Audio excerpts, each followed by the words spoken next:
Grease. That was the only thing I could smell. It coated the back of my throat, clung to my hair, and had seemingly seeped into the very pores of my skin. It was the scent of 12 hours spent scraping leftovers off chipped ceramic plates and dodging the wandering hands of drunk patrons who thought a $2 tip bought them the right to touch my waist. "You're moving like a snail, Wells," Stan barked from the pass-through window, his face glistening with sweat and malice. "Table 4 has been waiting for their check for 3 minutes. Do you want to be here all night?" I didn't answer. I just gritted my teeth, grabbed the receipt, and forced a polite expression onto my face as I walked over to the booth. My legs felt heavy, like they were filled with lead shot, but I refused to limp. Showing weakness in front of Stan was like bleeding in a shark tank. "Here you go, sir. Whenever you're ready," I said, placing the slip of paper down. The man didn't look up from his phone. He just waved a hand dismissively. I walked away, the phantom sensation of the grease trap I'd cleaned earlier still haunting my nose. I needed to get out of here. I needed fresh air. I needed to go home, open my laptop, and lose myself in the digital lectures on art history that were the only bright spot in my grim reality. 10 minutes later, I was pushing through the heavy glass door, the bell jingling a mocking farewell behind me. The Chicago wind hit me like a physical blow to the chest. It wasn't just cold, it was predatory. It whipped my hair across my face and instantly bit through the thin fabric of my uniform. I pulled my threadbare coat tighter around myself, burying my chin in the scarf that had seen better decades, let alone better days. I checked my watch.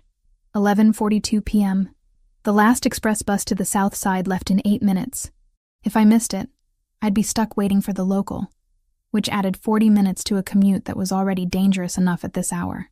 I started to walk fast, keeping my head down against the gale. The city was screaming tonight. Sirens wailed in the distance, a constant dissonant harmony to the aggressive honking of taxis and the rumble of late-night delivery trucks. The streetlights flickered overhead, casting long, distorted shadows that danced on the wet pavement. It had been raining for hours, a relentless, freezing downpour that turned the gutters into rushing rivers of black sludge. I navigated the puddles by memory, hopping over the cracked pavement near the bakery, skirting the blocked drain by the newsstand. I was 2 blocks away from the bus stop when I saw him. At first, I thought it was a trick of the light, or maybe a discarded mannequin from the department store renovation down the street. But then the figure moved, stumbling sideways into the crosswalk against the light. A yellow taxi swerved violently, its horn blasting a long, angry note. The driver shouted something indistinguishable, but clearly profane through his closed window before speeding off, tires spraying a fan of dirty water into the air. The figure didn't react. He didn't jump back. He didn't yell. He just stood there, right in the middle of the intersection, staring at the sky as if he were trying to read a message written in the clouds. I stopped. My breath hitched in my throat, forming a white cloud that was instantly snatched away by the wind. "Don't do it, Chloe," I whispered to myself. "You're going to miss the bus. You have an exam tomorrow. Just keep walking." I took a step forward, my eyes fixed on the bus stop sign in the distance.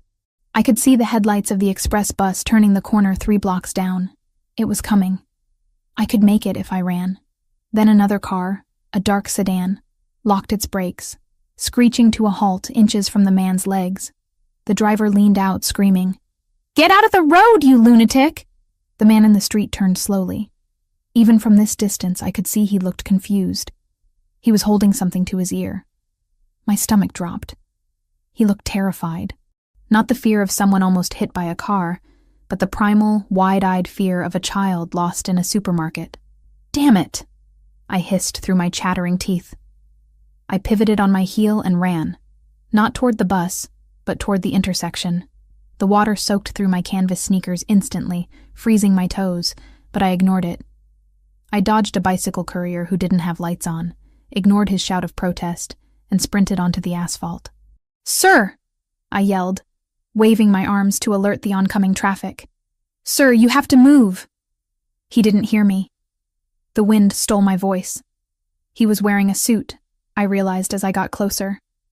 A dark, impeccably tailored suit that was currently being ruined by the deluge. His silver hair was plastered to his skull, water dripping down his nose and chin.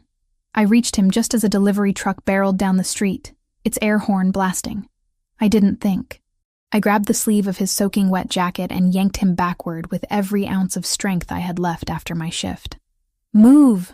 I grunted, pulling him toward the sidewalk. He wasn't heavy, but he was dead weight, his feet dragging as if he didn't understand how to walk. The truck roared past us, the draft of wind so strong it nearly knocked us both over. The splash of water hit me full in the face, tasting of oil and grit. We stumbled onto the curb, collapsing under the awning of a closed jewelry store. I was panting, my heart hammering against my ribs like a trapped bird. I wiped the sludge from my eyes and looked at him. He was older than I thought. Maybe late 60s, early 70s. His face was lined with deep grooves, but he was handsome in a distinguished classical way. He was shivering violently, his lips turning a pale shade of blue, and he was holding a black leather loafer to his ear. "Hello?" he said into the heel of the shoe. "Martha? The line is bad. I can't hear you, my love." The realization hit me harder than the cold. He wasn't drunk. He wasn't high. "Sir," I said gently, reaching out to touch his arm. He flinched, pulling away from me, clutching the shoe to his chest protectively. "I have to tell her I'll be late," he muttered, his eyes darting around the empty street, not seeing the buildings or the cars, but seeing something else entirely. The meeting ran long. The boys are waiting." "It's okay," I said, keeping my voice low and calm, the way I used to talk to the stray cats behind my building. "You're safe. You're out of the road." He blinked, his eyes finally focusing on me. They were a piercing dark brown, almost black, and for a second, clarity swam in them before drowning again in confusion. "Martha," he whispered, reaching out a trembling hand to touch a lock of my wet red hair that had escaped my scarf. "You came. I knew you would come. I told them you wouldn't leave me here." My heart broke a little. I didn't know who Martha was, but the way he said her name was full of such desperate adoration it made my chest ache. "I'm not Martha," I said softly, though I didn't pull away from his icy touch. "My name is Chloe, but I'm going to help you, okay?" I looked down the street. The express bus whizzed past the stop without slowing down. I watched its red taillights fade into the gloom. There went my ride. There went my 4 hours of sleep. I looked back at the man. He was shaking harder now, his teeth chattering audibly. Hypothermia was a real risk out here. "We need to get you warm," I said. I unbuttoned my coat. It wasn't much, polyester and fake wool I'd bought at a thrift store, but it was dry on the inside. No, he protested weakly as I draped it over his shoulders. A gentleman does not take a lady's coat. "This gentleman is going to freeze if he doesn't take it," I said firmly, pulling the lapels together over his chest. Underneath, his suit jacket was soaked through. I noticed the cufflinks then. Gold, heavy, engraved with a crest I didn't recognize, and the watch on his wrist looked like it cost more than the entire building I lived in. He was rich, ridiculously rich, which meant someone was probably looking for him. Or worse, someone had dumped him here. "Do you have a phone?" I asked. "A real phone, not the shoe." He looked down at the shoe in his hand, a flicker of embarrassment crossing his face, as if he suddenly realized what it was. He dropped it. I had one," he stammered. "I don't know. Everything is foggy, Martha." "Why is it so foggy?" "It's okay," I soothed, rubbing his arms briskly to generate some friction. "Do you remember your name? Can you tell me who you are?" He frowned, concentration etching deep lines into his forehead. "Carlo," he said finally. "I am Carlo." "Okay, Carlo. That's a good start. Do you know where you live?" He pointed vaguely toward the skyline, toward the towering penthouses that pierced the clouds in the distance. "The house with the lions," he said. "The boys like the lions." That wasn't helpful. Chicago had a lot of lions. I reached into my pocket and pulled out my cracked smartphone. 12% battery. Perfect. "I'm going to call the police," I told him. "They can help find your family." Panic seized him instantly. He grabbed my wrist, his grip surprisingly strong for someone so frail. "No police!" he rasped, his eyes wide with terror. "No police, Martha. They are not friends. You know this. Promise me, no police." The intensity of his fear startled me. It wasn't just confusion. It was ingrained, trained behavior. Okay, I said, putting the phone down but not away. "No police. But we can't stay here, Carlo. You're freezing. Is there anyone else I can call? A son? A daughter?" "Marco," he breathed. The name seemed to ground him. "Marco will be angry. He told me to stay in the library. He gets so angry when I leave the library. Marco is your son?" He nodded. "Marco fixes it. Marco always fixes it." "Okay. Does Marco have a number?" Carlo patted his pockets frantically, water squelching in the fabric. He pulled out a soggy handkerchief, a few mints, and then, miraculously, a folded piece of heavy cardstock. It looked like an invitation or a place card. I took it carefully. The ink was running, but I could make out a logo embossed in gold foil and a handwritten number on the back in sharp, aggressive strokes. I dialed the number before I could talk myself out of it. It rang once, twice, then the line clicked open. No hello, no greeting, just silence. A heavy, listening silence that made the hair on the back of my neck stand up. "Hello?" I said, my voice sounding thin against the wind. I think I found your father. Or someone named Carlo. He's confused and..." "Where?" The voice was deep, rough, and commanded absolute obedience. It wasn't a question. It was an order. "I'm at the corner of 5th and Grand," I stammered. "Under the awning of the jewelry store. He's really cold, you need to..." The line went dead.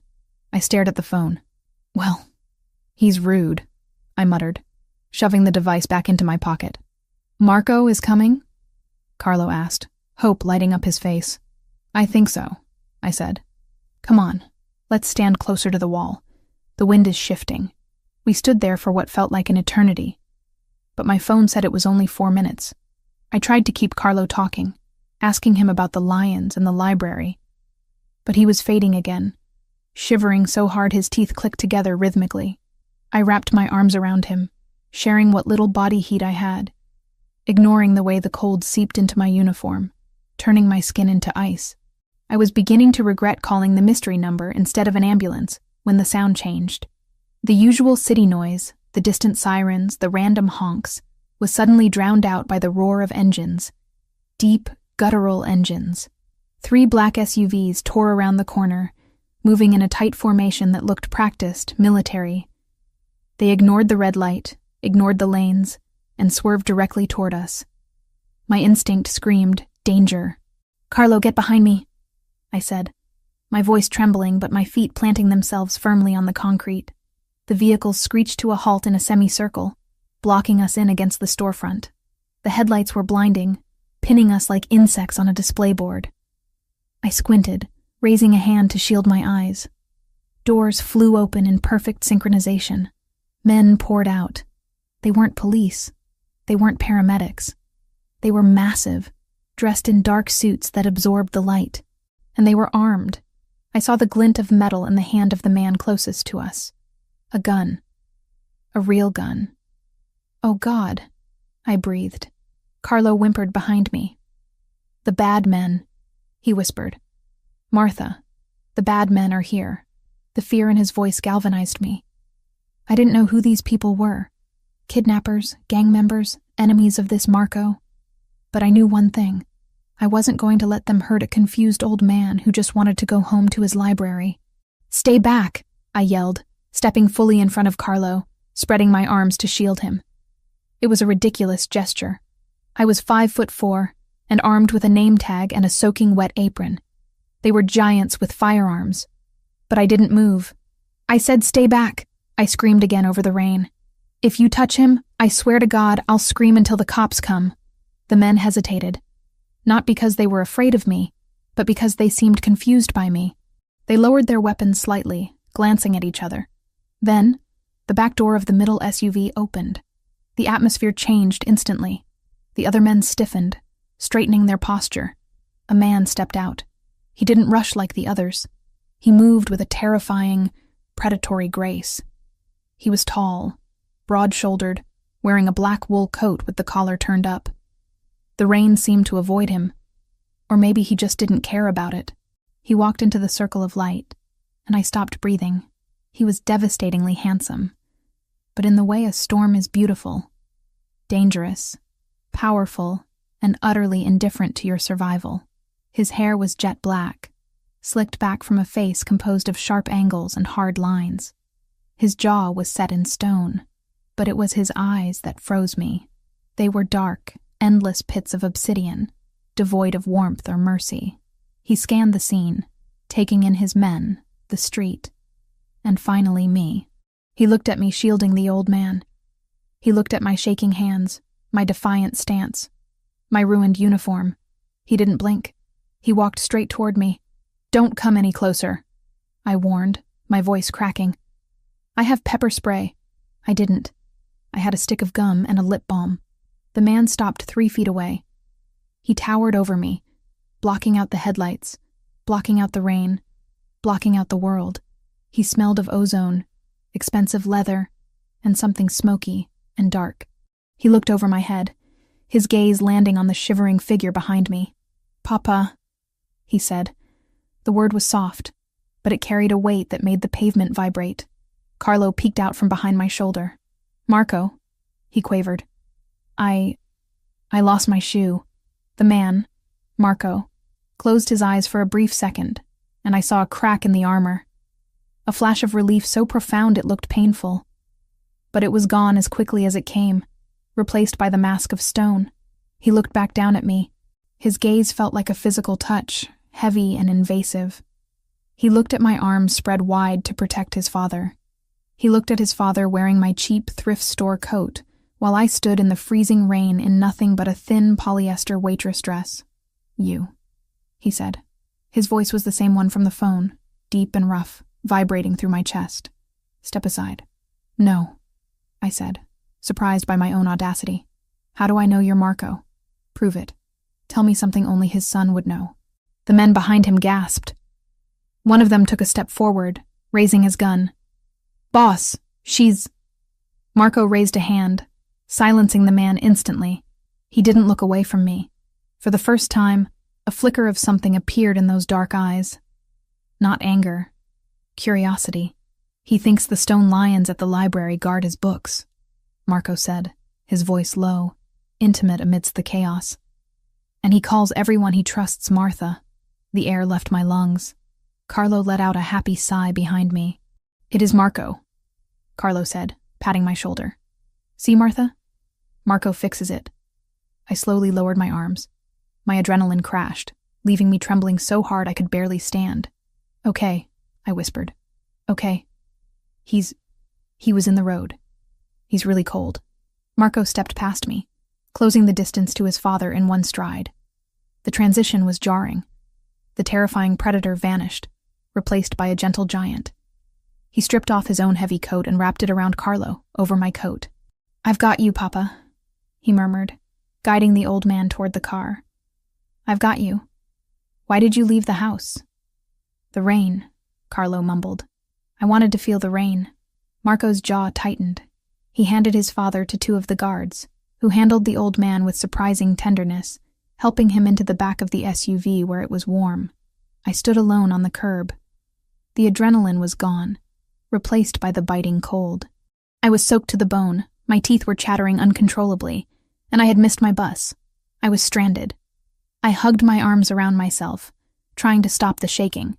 "Well," I said to the empty air, "that happened." I turned to walk away, back toward the bus stop to wait 40 minutes for the local. "Where do you think you're going?" The voice stopped me. I turned back. Marco was standing by the open door of the SUV. He hadn't got in. He was watching me. The rain dripped from his hair, running down his face. But he didn't seem to notice. "Home," I said, my teeth clicking on the word. "I'm going home." He looked at my shoes, canvas sneakers that were now completely gray with sludge. He looked at my arms, blue with cold. He looked at the empty street where no bus was coming. "Get in," he said. It wasn't a question. I'm fine, I lied. The bus is coming. The bus isn't coming for 40 minutes, he countered. You'll be hypothermic in 10. He walked back toward me. I wanted to back away, but my legs wouldn't cooperate. He stopped close enough that I could feel the heat radiating off his body. You stood in front of a gun for a man you don't know, he said. It sounded like an accusation. Why? I looked up at him, meeting those terrifying dark eyes. Because he was scared, I said honestly, and nobody else stopped. Marco stared at me for a long beat. The silence stretched, heavy and charged. He reached out, and for a second, I thought he was going to touch my face. Instead, he opened the back door of the SUV wider.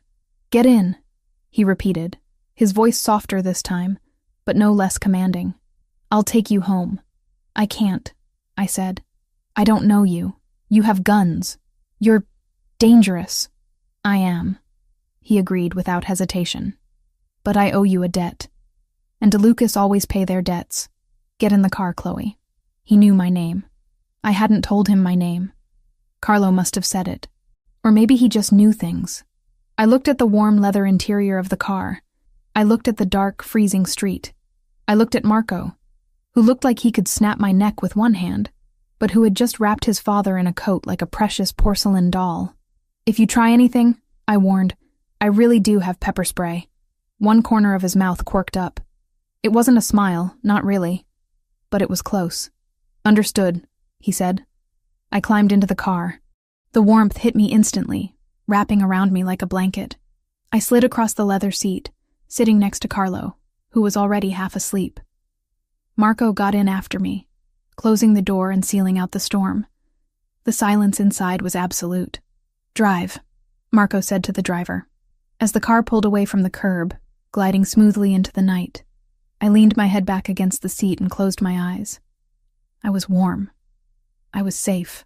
But as I felt Marco's gaze on me from the other side of the seat, heavy and calculating, I had the distinct feeling that I had just stepped out of the rain and into something far more turbulent. The silence inside the SUV was heavier than the storm raging against the reinforced glass. It wasn't an empty silence. It was a living, breathing thing, pressurized by the presence of the man sitting on the other side of the leather bench seat. I sat perfectly still, barely daring to breathe, my back pressed against the door as if I could melt through it and escape. The heat blasting from the vents was heavenly, prickling my frozen skin with 1,000 tiny needles of warmth. But I couldn't relax, not with him watching me. Marco DeLuca didn't fidget. He didn't check his phone. He didn't look out the window. He sat with the stillness of a predator waiting for movement, his dark eyes fixed on the space between us, specifically on his father. Carlo had fallen asleep almost instantly. His head, heavy and wet, rested on my shoulder. His breathing was a soft, rattling snore that vibrated against my collarbone. My cheap, sodden coat was still draped over him, ruining the pristine Italian leather of the car seats. But Marco didn't seem to care about the upholstery. He was staring at his father's sleeping face, with an expression that terrified me more than his gun had. It was a look of raw, unvarnished shock. He never sleeps, Marco said. The voice was low, a rumble of thunder that seemed to come from the chassis of the car itself. It wasn't directed at me, not really, but I felt compelled to answer. He was exhausted, I whispered, afraid to wake the old man. The cold. It drains you. Marco's gaze snapped up to mine. The vulnerability vanished, replaced instantly by that wall of stone. He scanned me again, a forensic examination that missed nothing. He looked at my hair, plastered to my skull in wet, red tangles. He looked at the smear of grease on my cheek from the diner. He looked at my hands, chapped and red, clutching the strap of my purse like a lifeline. And then he looked at my feet. My sneakers were a lost cause. The canvas had turned a dark, muddy gray, and I knew he could see the hole in the side where my sock was poking through. I resisted the urge to tuck my feet under the seat. I wouldn't hide. I had worked 12 hours on those feet. I had paid for those shoes with money I bled for. Where do you live, Chloe? The question was simple, but the weight behind it was crushing. Telling a man like this where I slept felt like handing him the key to my throat. South Side, I said vaguely. Near the old textile district. Address, he commanded. He didn't raise his voice. He didn't have to. I hesitated. The driver, a mountain of a man with a thick neck and tattooed knuckles, glanced at me in the rearview mirror. His eyes said, "Don't be stupid, girl.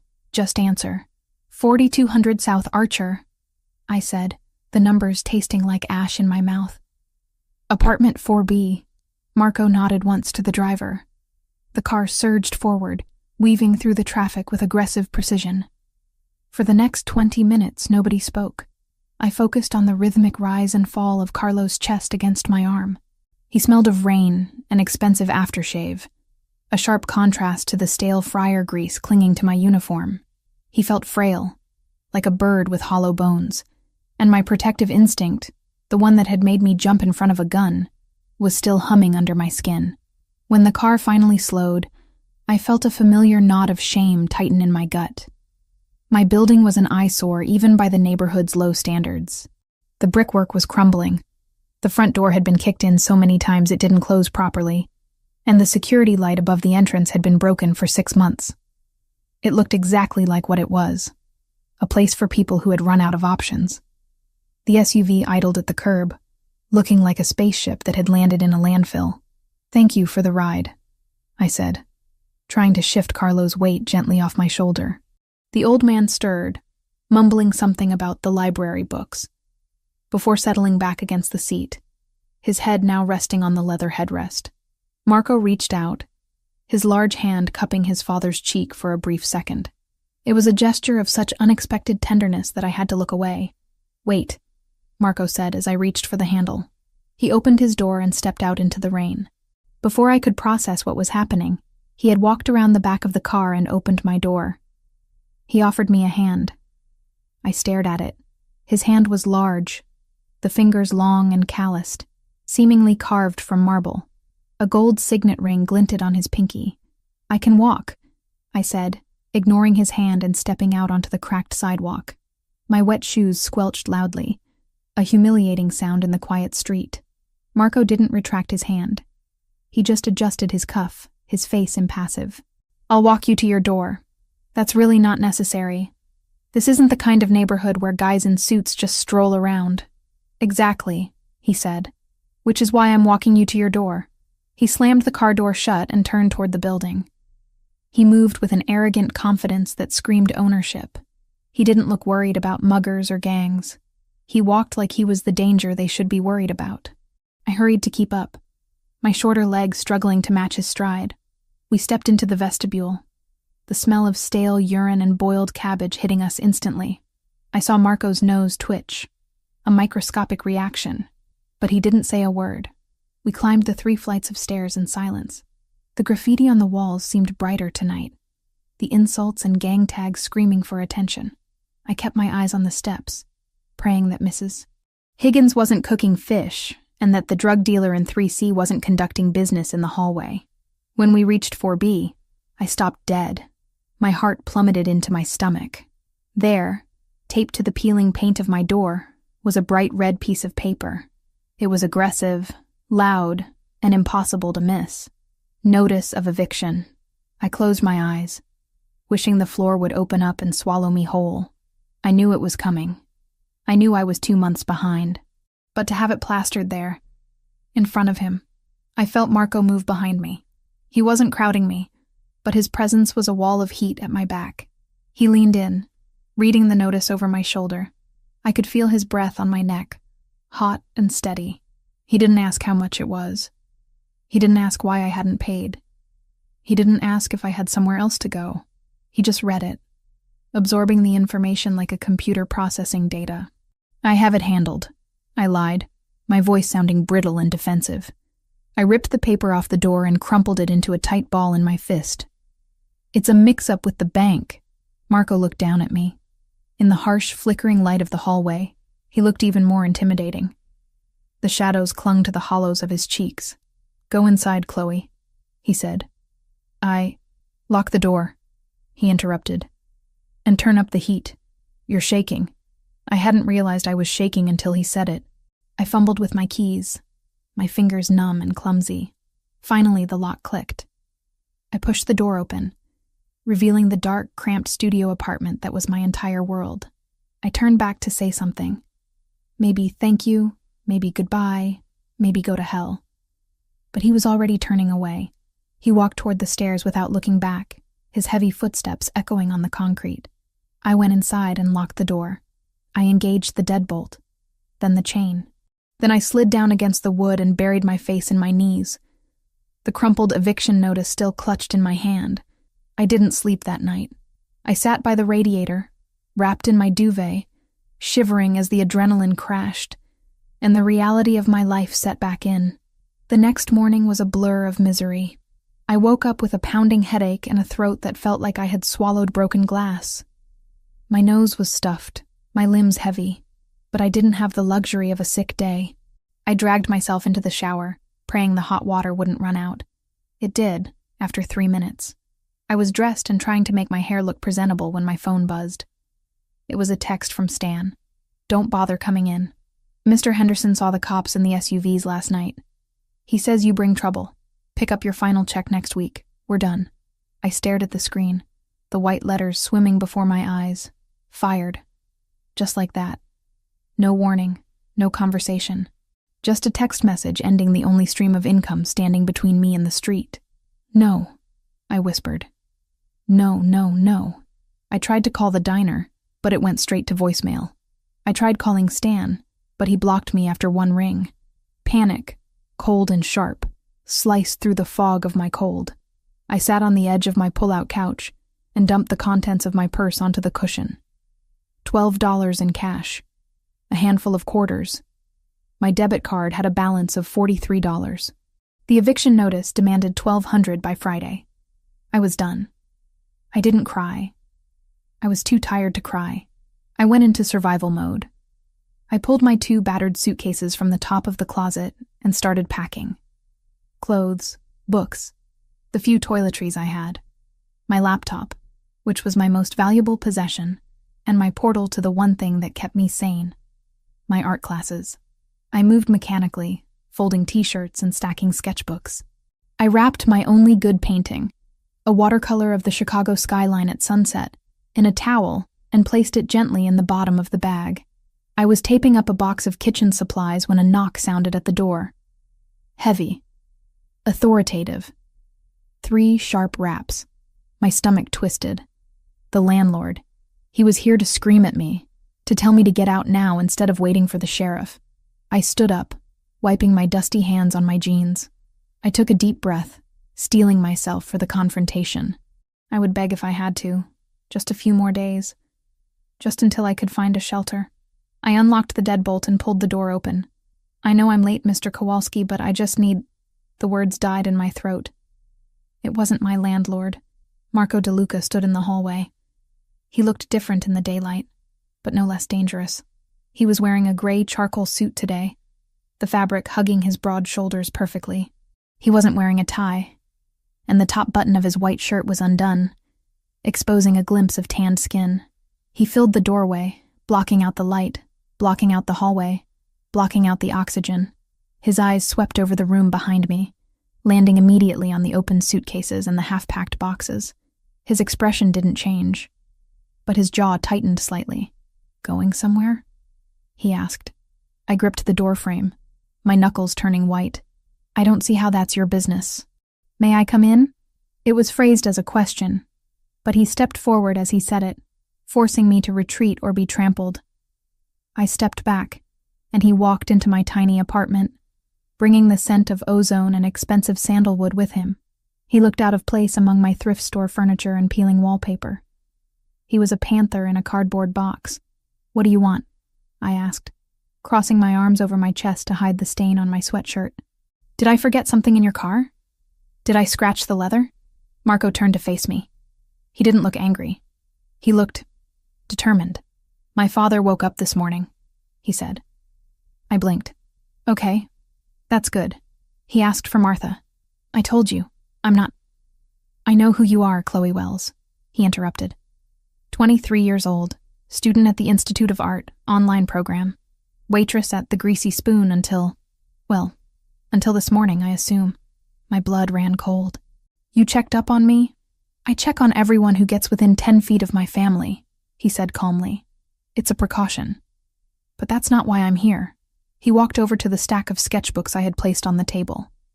He picked the top one up. I started to lunge forward to stop him. Those were private. But I froze. He opened it with surprising care. He looked at the charcoal sketch of a gargoyle I had drawn from a church downtown. You have talent, he murmured. Stop it, I snapped. Why are you here? To mock me? To offer me charity because you saw the eviction notice? He closed the sketchbook and placed it back on the stack, aligning the edges perfectly. I don't do charity, he said, turning those dark, intense eyes on me. And I don't mock people who work for a living. I'm here to offer you a job. I laughed. It was a harsh, bitter sound that hurt my throat. A job? What? Do you need a waitress for your Mafia clubhouse? The air in the room dropped 10 degrees. Marco took a step toward me. He didn't look amused. Careful. He warned softly. I am offering you a lifeline. Do not cut it before you hear the terms. I bit my lip, silencing my sarcasm. I looked at the boxes. I looked at the eviction notice still crumpled on the floor where I had thrown it. I couldn't afford pride right now. What kind of job? I asked quietly. My father needs a caregiver, Marco said. Full-time. Live-in. I frowned. You have money. You can hire the best nurses in the city. Why me? I'm not a nurse. I don't have a degree in geriatrics. I'm an art student who serves coffee. I have hired the best nurses, Marco said, his voice hard. 5 of them in the last 6 months. 2 quit. 3 I fired. Why? Because they treated him like a patient, Marco said, his voice dropping to a growl. Like a broken piece of furniture. They drugged him when he got agitated. They ignored him when he spoke nonsense. They didn't listen. He took another step closer. He was so close now I could see the flecks of gold in his iris. Last night in the rain, you didn't treat him like a burden. You treated him like a man. You gave him your coat. You stood in front of a gun for him. And he remembers you. He remembers Martha. He ate breakfast this morning for the first time in a week because I told him you might visit. I felt a lump form in my throat. I remembered Carlo's fragile hand holding the shoe. He has Alzheimer's, I said. It's not easy. He'll get worse. I know what he has. Marco snapped, a flash of pain crossing his face. I don't need a diagnosis. I need someone who will keep him safe. Someone who will talk to him, not at him. I need someone he trusts. And for some godforsaken reason, he trusts you. He reached into the inside pocket of his jacket and pulled out a folded envelope. He held it out to me. Weekly salary, he said. Cash. Tax-free. Plus room and board at the estate. All expenses paid. I took the envelope. It felt thick. I opened the flap and peeked inside. My breath hitched. There was more money in this envelope than I made in 4 months at the diner. This is... I stammered. This is too much. It's hazard pay, Marco said dryly. My father can be difficult, and my life is complicated. You will be required to live at the estate. You will not discuss family business with anyone. You will not bring guests. Total discretion. It was a deal with the devil. I knew it. He was a crime boss. His house was probably a fortress filled with men like the ones in the SUVs. But then I looked around my apartment. I looked at the mold in the corner of the ceiling. I thought about the winter coming, the cold wind, the hunger, and I thought about Carlo, lost in the rain, looking for his wife. I have conditions, I said, my voice shaking but my chin held high. Marco raised an eyebrow. He looked surprised that I was negotiating. Name them. I'm not a prisoner, I said. I need to be able to finish my degree. I need internet access and time to study. I won't drop out of school to babysit. Marco nodded slowly. Done. The estate has a library. You can study there. The internet is secure. And I want a contract, I added. In writing, defining my duties. I'm a caregiver, not a maid, not a cook, and definitely not anything else. His eyes darkened, sweeping over me in a way that made my skin prickle. But he nodded again. You are there for my father. Nothing else. I will have the papers drawn up. He looked at his watch, a diamond-encrusted timepiece that probably cost more than my tuition. Pack your things, he said. The car is downstairs. We leave in 10 minutes. 10 minutes? But I need to. The landlord is coming up the stairs, Marco said casually, tilting his head toward the door. I heard the front door open. Unless you want to have that conversation with him, I suggest you grab your boxes. Panic flared again. I grabbed my purse. I grabbed the painting. I zipped up the suitcase. Marco didn't wait for me to ask for help. He picked up the heavy suitcase as if it weighed nothing. He picked up the box of books with his other hand. Let's go, he said. I followed him out into the hallway. We passed Mr. Kowalski on the second-floor landing. The landlord stopped, his mouth falling open as he saw the giant man in the expensive suit carrying my battered luggage. Ms. Wells, Mr. Kowalski sputtered. Where are you going? The rent is... Marco stopped. He turned to look at the landlord.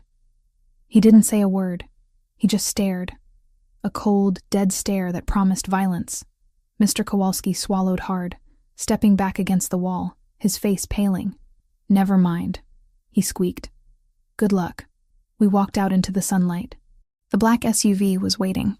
The driver opened the trunk for my bags. I stood on the sidewalk for a moment, looking back at the building that had been my prison and my shelter for 3 years. I felt a strange sense of vertigo, like the world was tilting on its axis. Marco opened the back door for me. Get in, he said softly. I climbed inside. The door closed with a solid final thud. As the car pulled away, leaving my old life in the rearview mirror, I realized I had just traded poverty for danger. I wasn't sure if I had been saved or captured. But as I looked at Marco's profile, stern and unyielding as he watched the city pass by, I knew one thing for certain. I wasn't invisible anymore. Living at the DeLuca estate was like living inside a museum that doubled as a high-security prison. The walls were lined with oil paintings that cost more than the entire neighborhood I grew up in, and the windows were made of bulletproof glass, thick enough to stop a sniper round. It had been 3 weeks since I traded my apron for a key card, and the silence of the mansion was still something I hadn't adjusted to. It wasn't a peaceful silence. It was a held breath, a constant state of anticipation waiting for the other shoe to drop. My world had shrunk to the East Wing, the library, and the sprawling gardens where I took Carlo for his afternoon walks. I hadn't seen much of Marco. He was a ghost in his own home, leaving before dawn and returning long after the house had gone dark. I only knew he was there by the lingering scent of sandalwood in the hallways, or the occasional glimpse of a black SUV tearing down the driveway. Blue, Carlo muttered, staring at the blank canvas I had set up on the easel in the sunroom. It needs to be blue, Martha, like the water at Como. We can do blue, I said softly, squeezing a generous dollop of cerulean paint onto the palette. I handed him the brush. Show me the water, Carlo. His hand, usually plagued by the tremors of age and illness, steadied as soon as his fingers wrapped around the wooden handle. He attacked the canvas with a fervor that always surprised me. This was my idea: art therapy. The nurses before me had tried to sedate him when he got agitated, when the fog in his mind became too thick to navigate. I found that giving him a way to speak without words worked better than any pill. I watched him paint, sipping my tea. He wasn't just an old man with Alzheimer's in these moments. He was an artist reclaiming his memories. You have a light touch with him. The voice came from the doorway, deep and vibrating with that familiar, dangerous timbre. I didn't jump, though my heart gave a traitorous kick against my ribs. I turned slowly. Marco was leaning against the door frame, arms crossed over his chest. He wasn't wearing his jacket today, just a black dress shirt with the sleeves rolled up to his elbows, revealing forearms corded with muscle and a faint white scar running down his left wrist. He looked tired.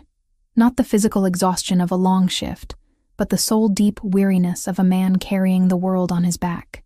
He's having a good day, I said, keeping my voice even. The painting helps focus his energy. Yesterday he thought the gardener was stealing his cufflinks, but today he's just painting the lake. Marco walked into the room. The air seemed to shift, becoming heavier, charged with his static. He stopped behind his father. watching the chaotic swirls of blue and white forming on the canvas. "He hasn't painted in 10 years, Marco said quietly. "Not since my mother died. He burned all his brushes the day after the funeral." I looked at Carlo, who was humming a tune I didn't recognize, lost in his creation. Maybe he just needed someone to hand them back to him. Marco turned his gaze to me. It was intense, dissecting. He looked at the paint smudge on my cheek, my hair tied back in a messy bun with a pencil stuck through it, my oversized sweater. I felt suddenly exposed, despite being fully clothed. "You're doing well, Chloe," he said. It sounded less like a compliment and more like a tactical assessment. "My head of security tells me you follow protocol. You don't ask questions.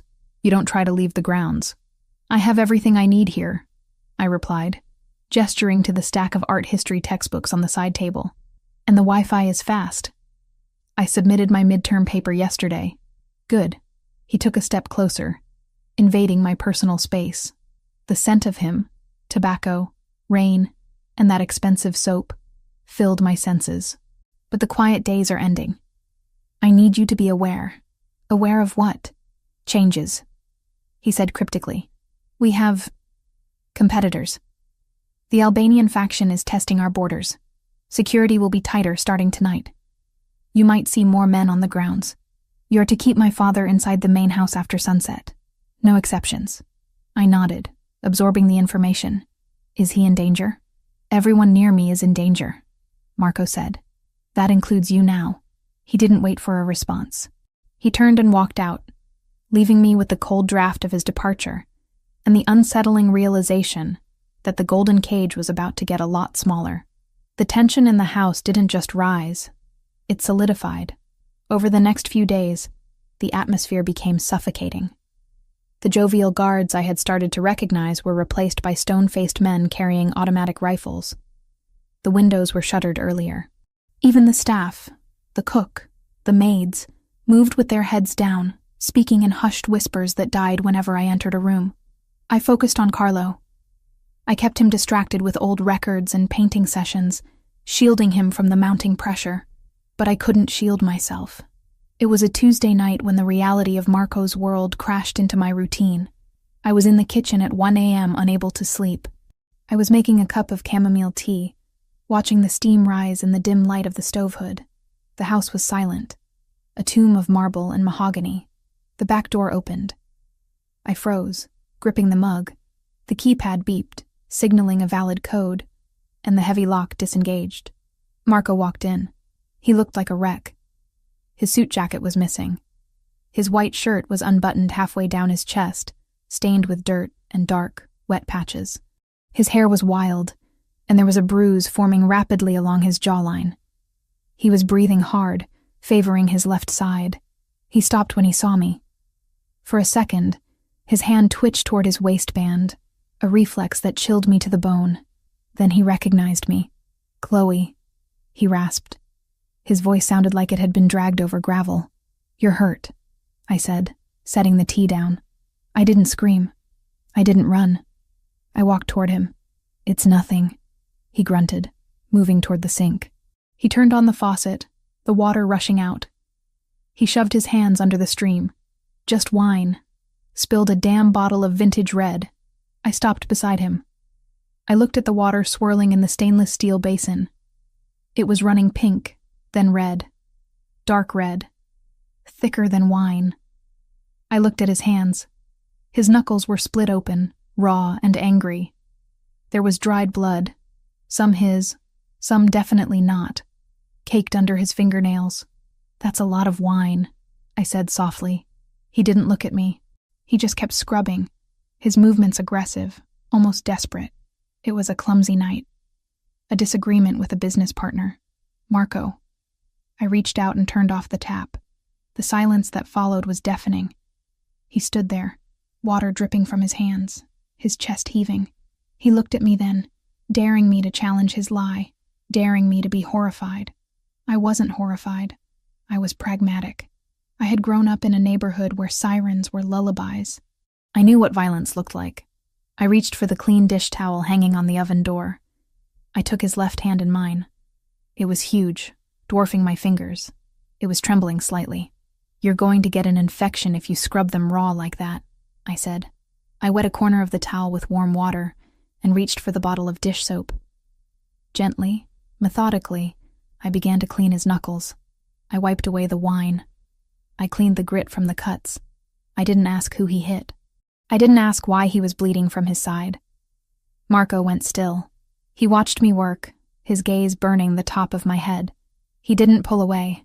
You're not asking, he murmured.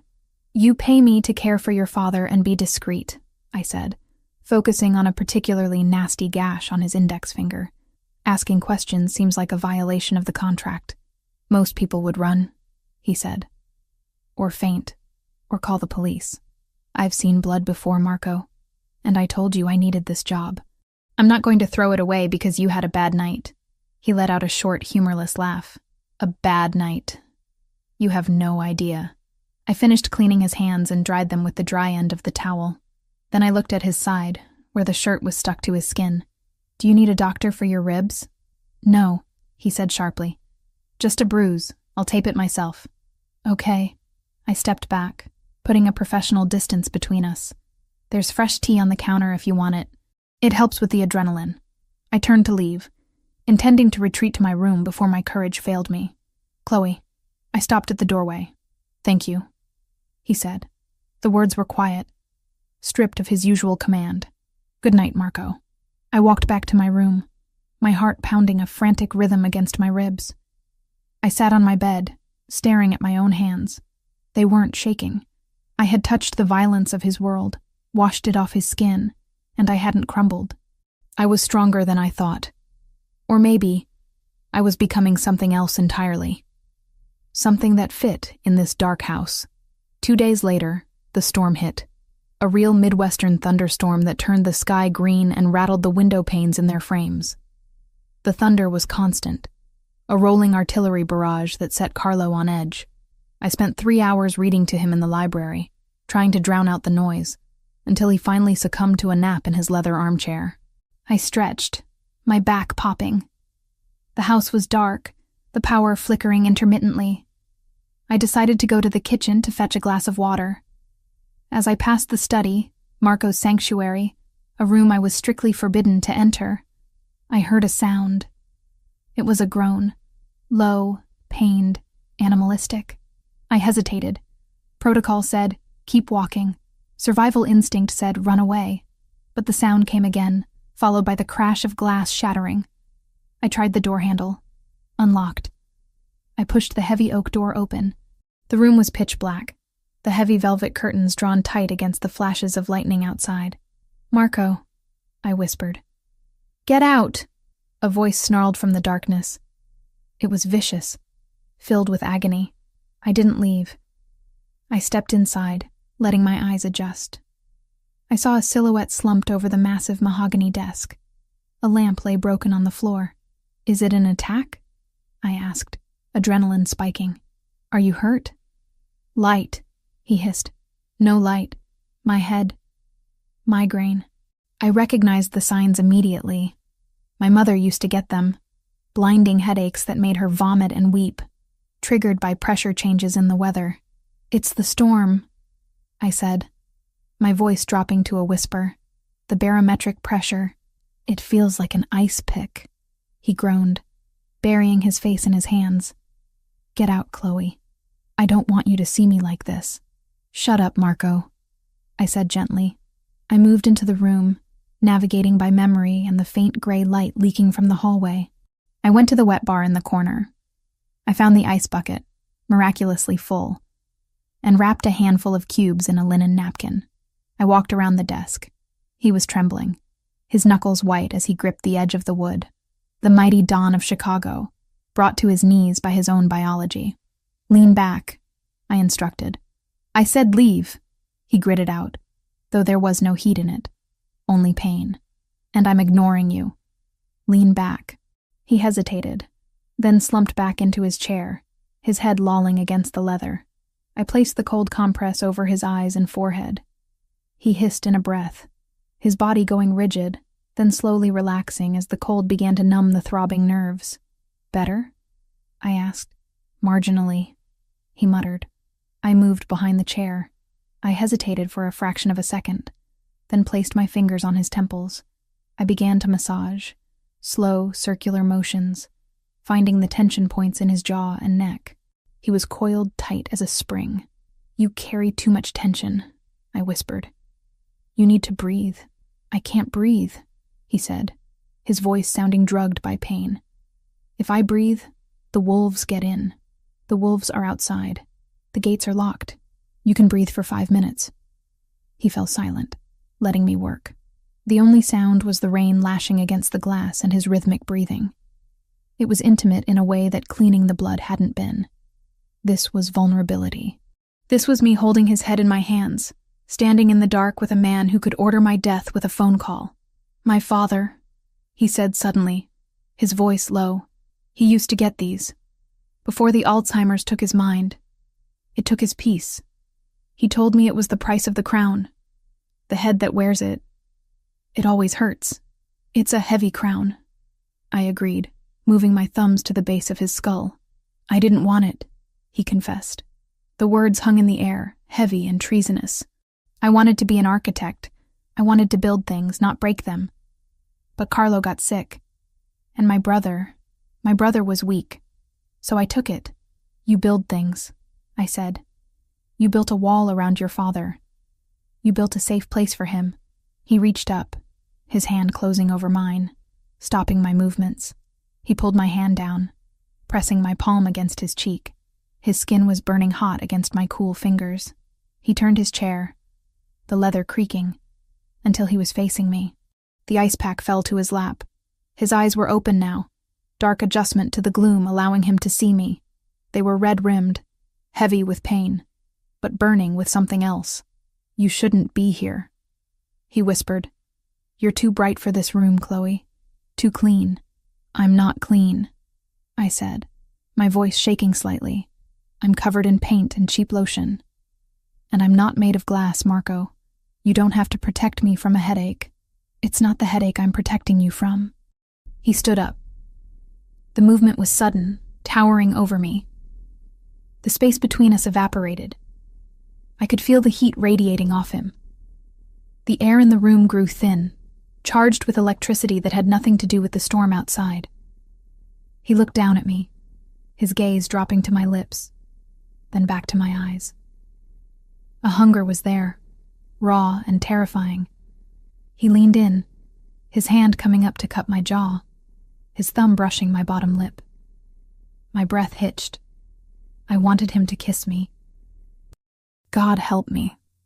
I wanted the monster to kiss me. I leaned into his touch, my hands rising to rest on his chest, feeling the steady, heavy thud of his heart. His face came closer. I could smell the peppermint of the tea I had made him, mixed with his own dark scent. Then he froze. He pulled back as if he had been burned. His hand dropped from my face. He stepped back, putting the desk between us again. "Go," he said. His voice was rough, final. "Marco, go to your room, Chloe. Lock the door. And don't come back in here." I stood there for a heartbeat, feeling the rejection like a slap, but I saw his hands clenching into fists at his sides, saw the restraint trembling in his frame. He wasn't rejecting me because he didn't want me. He was rejecting me because he wanted me too much, and he thought he was poison. "The ice will melt," I said quietly, my voice steady despite the turmoil in my chest. "Put a new cloth on it in 20 minutes. I turned and walked out of the study, closing the heavy door behind me. I walked down the long, shadowed hallway back to my room, my lips still tingling from the ghost of a touch that never happened. He thought he was saving me, but as I lay in the dark that night, listening to the thunder, I realized something dangerous. I didn't want to be saved.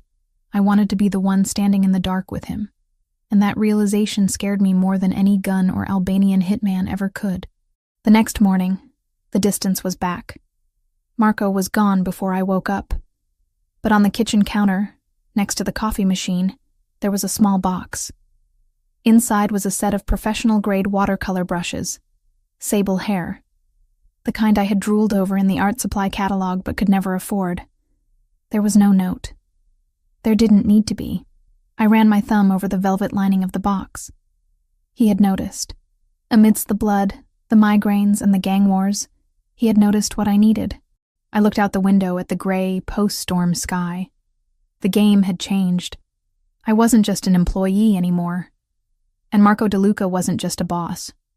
We were two people dancing on the edge of a cliff, and the ground was starting to crumble. "Chloe." Carlo's voice drifted from the sunroom. "The light. Come see the light." "Coming, Carlo," I called back. I closed the box of brushes and headed toward the sunroom, tucking the gift and the dangerous affection that came with it deep inside my heart, where no one, especially not the approaching wolves, could see it. But even I knew that secrets, like walls, eventually come crashing down, and the cracks were already starting to show. The box on my bed was the size of a small coffin.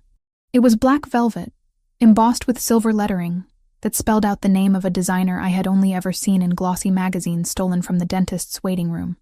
"Open it," Marco said from the doorway. He was leaning against the frame, watching me with that unreadable expression that had become his default setting over the last 3 weeks. He was already dressed for the evening in a tuxedo that fit him like a second skin, the stark black and white emphasizing the brutal sharpness of his features. He looked like a prince from a fairy tale written by the Brothers Grimm. Beautiful, but undeniably dangerous. I reached out and lifted the lid. Layers of tissue paper parted to reveal fabric that shimmered like liquid jewels. It wasn't navy blue. It wasn't black. It was emerald green, a deep, vibrant shade that reminded me of old forests and expensive absinthe. "We are attending the DeLuca Foundation Gala tonight," Marco stated, walking into the room as I stared at the dress. "It is mandatory." I looked up, confusion warring with the sudden spike of anxiety in my chest. "I thought the rule was to keep Carlo inside. You said security was tight because of the Albanians." "The rule has changed," Marco said, his voice dropping an octave. "Rumors are circulating that my father is dead or incapacitated. If the other families believe the DeLuca patriarch is gone, they will strike. They need to see him standing. They need to see him strong. He thinks he's 20 years old half the time, Marco. He tried to eat a tube of paint yesterday." "That is why you are coming," he countered, stopping a few feet from me. The scent of sandalwood and expensive starch wafted off him. "You are his anchor. When he looks at you, he sees clarity. You will guide him. You will keep him calm. And you will make sure he doesn't embarrass the family." I ran my fingers over the silk of the dress. It was cool to the touch. And what am I supposed to be? His nurse in a couture gown? "You are his companion," Marco corrected. "Tonight, you are not the help. You are part of the inner circle, which means you need to look the part." He reached into his pocket and pulled out a small velvet pouch. He upended it over the bed. A necklace slid out. A simple, delicate gold chain holding a single teardrop emerald that matched the dress perfectly. "Wear this," he said. "It belonged to my mother." My breath hitched. "Marco, I can't. This is too personal. It's camouflage, Chloe. People know my mother's jewelry. If you wear it, it signals that you are trusted. It keeps the wolves at bay." He checked his watch. "You have an hour. Don't make us late." He turned and walked out before I could argue, leaving me alone with a dress that cost more than my life's earnings, and a necklace that carried the weight of a dead woman's legacy. The ballroom of the Drake Hotel was a sensory assault. Crystal chandeliers the size of compact cars dripped light onto a crowd of Chicago's elite. The air was thick with the scent of lilies, roasting beef, and the metallic tang of old money. I walked on Marco's left, my hand tucked into the crook of his elbow. Carlo was on his right, looking surprisingly cogent in his tuxedo, though he kept patting his pocket to make sure his library card was still there. "Smile," Marco murmured, his lips barely moving. "You look like you're marching to the gallows." "I feel like I am," I whispered back, forcing the corners of my mouth up. "Everyone is staring. Let them stare. You look magnificent." The compliment was delivered with such flat, factual indifference that it took me a moment to process it. I glanced at our reflection in a gilt-framed mirror as we passed. The emerald dress hugged every curve, the slit in the skirt revealing a scandalous amount of leg with every step. My red hair was cascaded in loose waves over one shoulder. Beside Marco, I didn't look like a waitress from the South Side. I looked like I belonged. And that terrified me more than anything. We navigated the room like sharks in a reef. Marco introduced me to senators, judges, and men whose smiles didn't reach their cold, calculating eyes. I played my part perfectly. I laughed at their unfunny jokes. I gently redirected Carlo when he started asking about the music from the radio, and I kept a death grip on Marco's arm. "Drinks," Carlo announced suddenly, eyeing a passing waiter. "I require a libation." "Sparkling water, Papa," Marco said firmly. "Chloe, get him a water with lime. I need to speak to Councilman Ricci." Marco stepped away, vanishing into a circle of men in gray suits. I was left alone with Carlo near the edge of the dance floor. "I don't like this party, Martha," Carlo whispered, leaning in close to me. "Too many teeth."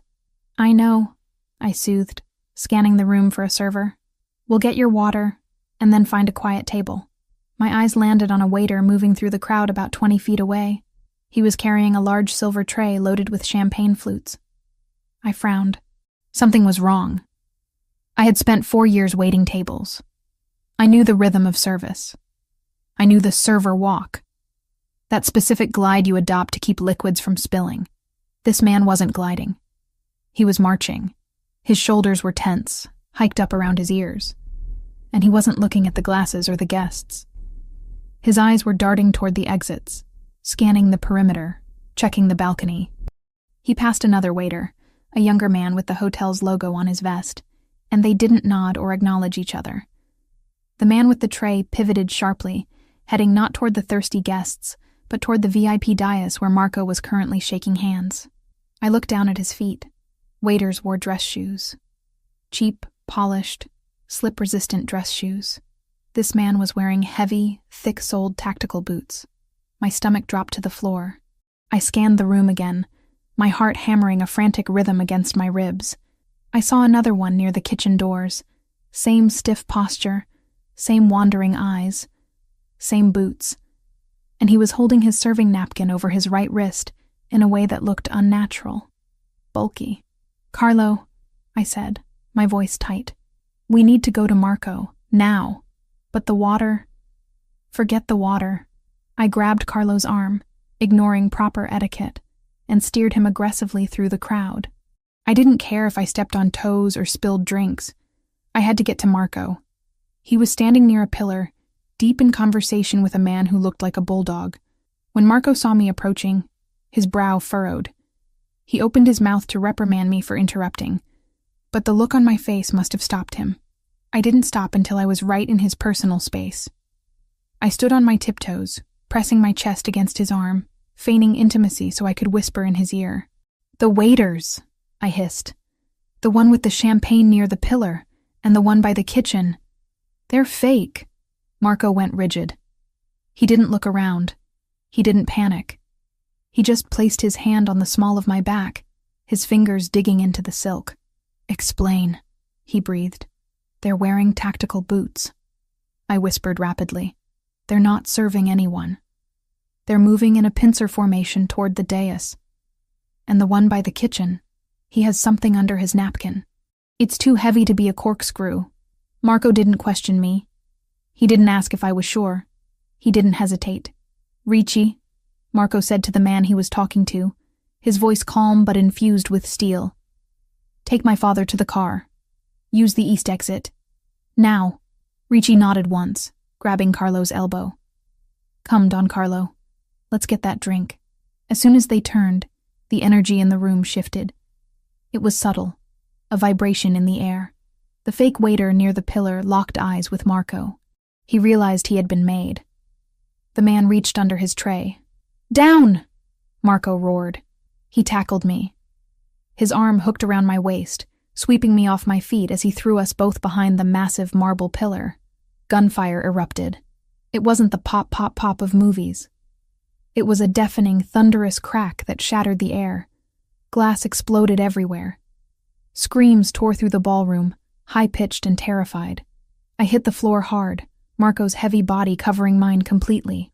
He was a human shield, pressing me into the cold marble. I could feel the impact of bullets chipping away at the stone inches above our heads. Dust and debris rained down on his tuxedo jacket. "Stay down," he snarled into my ear. He pulled a gun from somewhere inside his jacket. A sleek black weapon that looked terrifyingly at home in his hand. He rolled off me, crouching low. He fired 2 shots around the pillar. 2 distinct thuds followed. "Clear," he said. He grabbed my hand and yanked me up. "Run." We ran.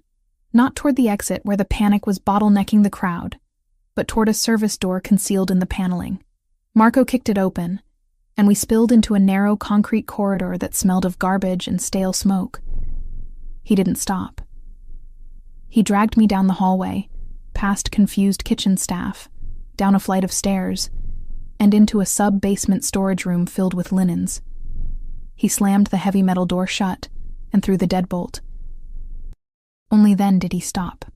The silence in the room was sudden and ringing. My ears were buzzing. My heart felt like it was going to explode out of my chest. I was gasping for air, clutching the front of my dress. Marco turned to me. His hair was disheveled, white dust from the pillar coating one side of his face. His eyes were wild, dilated, burning with adrenaline and violence. He crossed the room in 2 strides. He grabbed my face between his hands. His grip was hard, almost painful, but I didn't pull away. I couldn't. "Are you hit?" he demanded, scanning me frantically. "Did they touch you?" "No," I wheezed.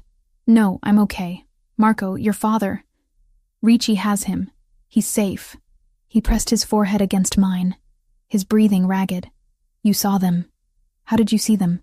"The shoes," I stammered, my hands coming up to grip his wrists. They didn't walk right. I told you. I know how waiters walk." He let out a sound that was half laugh, half groan. "You saved us. We would have been standing right there in the open." He pulled back slightly, looking into my eyes. The adrenaline was still coursing through both of us, a live wire connecting our bodies. The fear of death had stripped away the walls, the contracts, the propriety. "You are incredible," he whispered, and then he kissed me. It wasn't a gentle, tentative first kiss. It was a collision. It was desperate, hungry, and fueled by the raw realization that we were both still alive. His mouth crushed against mine, demanding and claiming. My hands tangled in his hair, pulling him closer. I tasted the dust on his skin, the champagne he had sipped earlier, and the dark, intoxicating flavor of danger. He groaned low in his throat, lifting me up. I wrapped my legs around his waist instinctively. He pressed me against the stacks of linens, his body hard and unyielding against mine. For a moment, the world outside didn't exist. There were no Albanian hitmen, no screaming crowds, no dying fathers. There was just Marco, his hands on my skin, his heart beating against mine, consuming me whole. He broke the kiss, gasping, burying his face in the crook of my neck. He bit down gently on the sensitive skin there, making me shiver. "I should not have done that," he growled against my skin. "Then why aren't you stopping?" I whispered, tilting my head back to give him better access. He froze. His hands tightened on my hips for one agonizing second, and then he slowly, reluctantly, set me down. He stepped back, putting distance between us.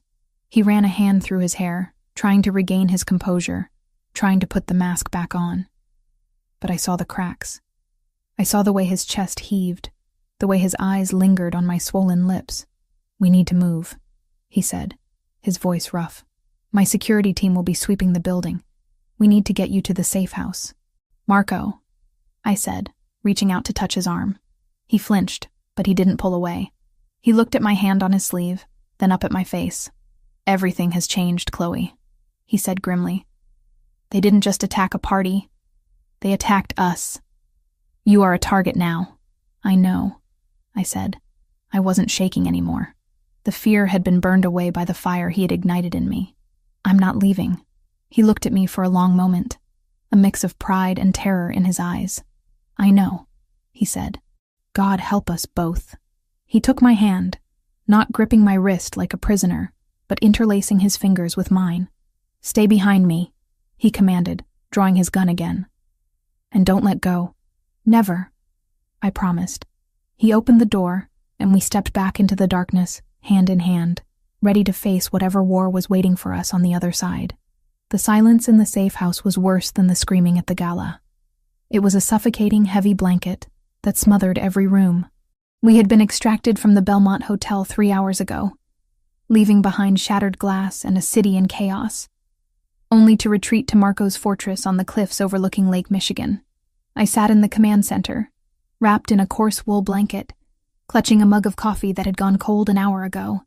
My emerald dress, the one that had cost more than my tuition, was ruined, the hem torn and stained with dust from the hotel's sub-basement. She knew. The voice cut through the air like a whip. Ricci, Marco's capo, paced the room like a caged tiger. He was bleeding from a cut on his forehead, and his eyes were fixed on me with undisguised hatred. "Watch your tone," Marco said from the window. He had discarded his ruined tuxedo jacket and rolled up the sleeves of his blood-spattered shirt. He hadn't looked at me since we arrived. "I am watching my tone, boss," Ricci spat. "But look at the facts. We planned the gala security for months. No leaks. Then the waitress shows up. 3 weeks later, the Albanians know our exit routes.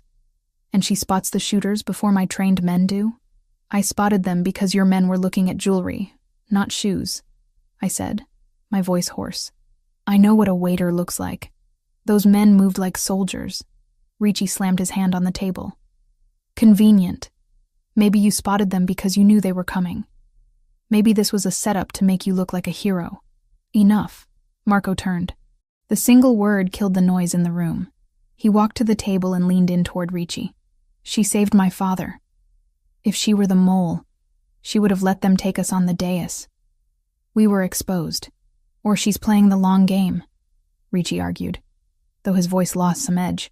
"Someone inside gave them the schematics. Someone told them we were using the East Wing." "Investigate the staff," Marco ordered. "Check the catering. Check the security detail. But Chloe is off limits." Ricci glared at me one last time before nodding stiffly. "I'll double the guard. But if I find one text message linking her to them..." "Go." Marco dismissed him. Ricci stormed out. We were alone. The silence returned, charged with the electricity of the unfinished conversation from the hotel linen closet. I watched Marco. He looked exhausted, the lines around his eyes deepening. "You should sleep," he said, staring at the map on the wall. "There is a room prepared. I don't want to sleep. I want to know what happens now." He finally looked at me. "Now we go to war. The Albanians struck my family in public. I have to burn them to the ground. And me? Ricci thinks I'm a traitor. Do you?" Marco walked around the table until he stood in front of me. He reached out, his hand hovering near my face before dropping. "If I thought you were a traitor, you would be dead," he stated. "But Ricci is right about one thing. You are a liability." I stiffened. "Excuse me? You are a civilian. Tonight was luck. Next time they won't miss. And now they know your face. You are a target, Chloe, which means you stay in the house. You do not leave my sight unless you are in a secure room. So, I'm a prisoner," I said bitterly. "You are protected. There is a difference." Marco leaned down, bracing his hands on the arms of my chair, trapping me. "You wanted in," he whispered, his voice rough. "You got in the car. You kissed me back. This is the life. It isn't romantic. It is blood and paranoia. If you wanted freedom, you should have let me drive away that first night." "I didn't want freedom," I whispered back. "I wanted to matter." Something flickered in his eyes. He pushed himself away. "You matter. That is the problem. Now go to your room." The next 2 days were a blur of confinement. The estate was locked down. Men with rifles patrolled the gardens. I was allowed in 3 places: my bedroom, the library with Carlo, and the kitchen. Marco was a ghost again, coordinating strikes from the West Wing. I focused on Carlo. The gala had shaken him. He was agitated, pacing the library, muttering about spies. "They listen, Martha. he whispered on the second afternoon, clutching my arm. The walls have ears. The chair has ears. It's okay, Carlo, I soothed, guiding him to his leather wingback chair. It's just the wind. No, he insisted, eyes wide. The little bug. It hums. Can't you hear it hum? I paused. Usually, I dismissed his ramblings. But Marco had said the Albanians knew the schematics. Where does it hum, Carlo? He pointed at the armrest. Here. It bites my elbow. I knelt and ran my hand over the smooth leather. Nothing. Then I felt a bump under the lip of the wood. It was plastic. I pulled out my phone and used the flashlight. There, wedged into a small tear in the lining, was a black disc no larger than a quarter. A tiny red light pulsed, a listening device. My blood ran cold. It was active. Carlo wasn't crazy. He heard the high-frequency hum. If this bug was here, in the heart of the library, they heard everything. They knew about the gala because Marco discussed security here. I reached to rip it off, but froze. If I removed it, the signal would cut. They would know. You're right, Carlo, I said loudly, forcing a cheerful tone. The chair squeaks. Let's go get ice cream. Ice cream? Carlo blinked. Strawberry? Yes. Come on. I steered him out of the library, my mind racing. Marco was in the West Wing. I had to tell him without the bug hearing. I walked Carlo to the kitchen. Maria, I said to the cook, Mr. Carlo wants ice cream. Can you sit with him? I need to get something from my room. Of course, dear. I left them and walked into the hallway. As soon as I was out of sight, I took off my heels and ran toward the West Wing. I reached the corridor leading to Marco's office. Going somewhere, Miss Wells? Enzo stepped out of an alcove. He was wearing his chauffeur's uniform. He was a big man, usually bored-looking. Now, he looked alert. Enzo, I said, trying to breathe evenly. I need to see Marco. Carlo is having an episode.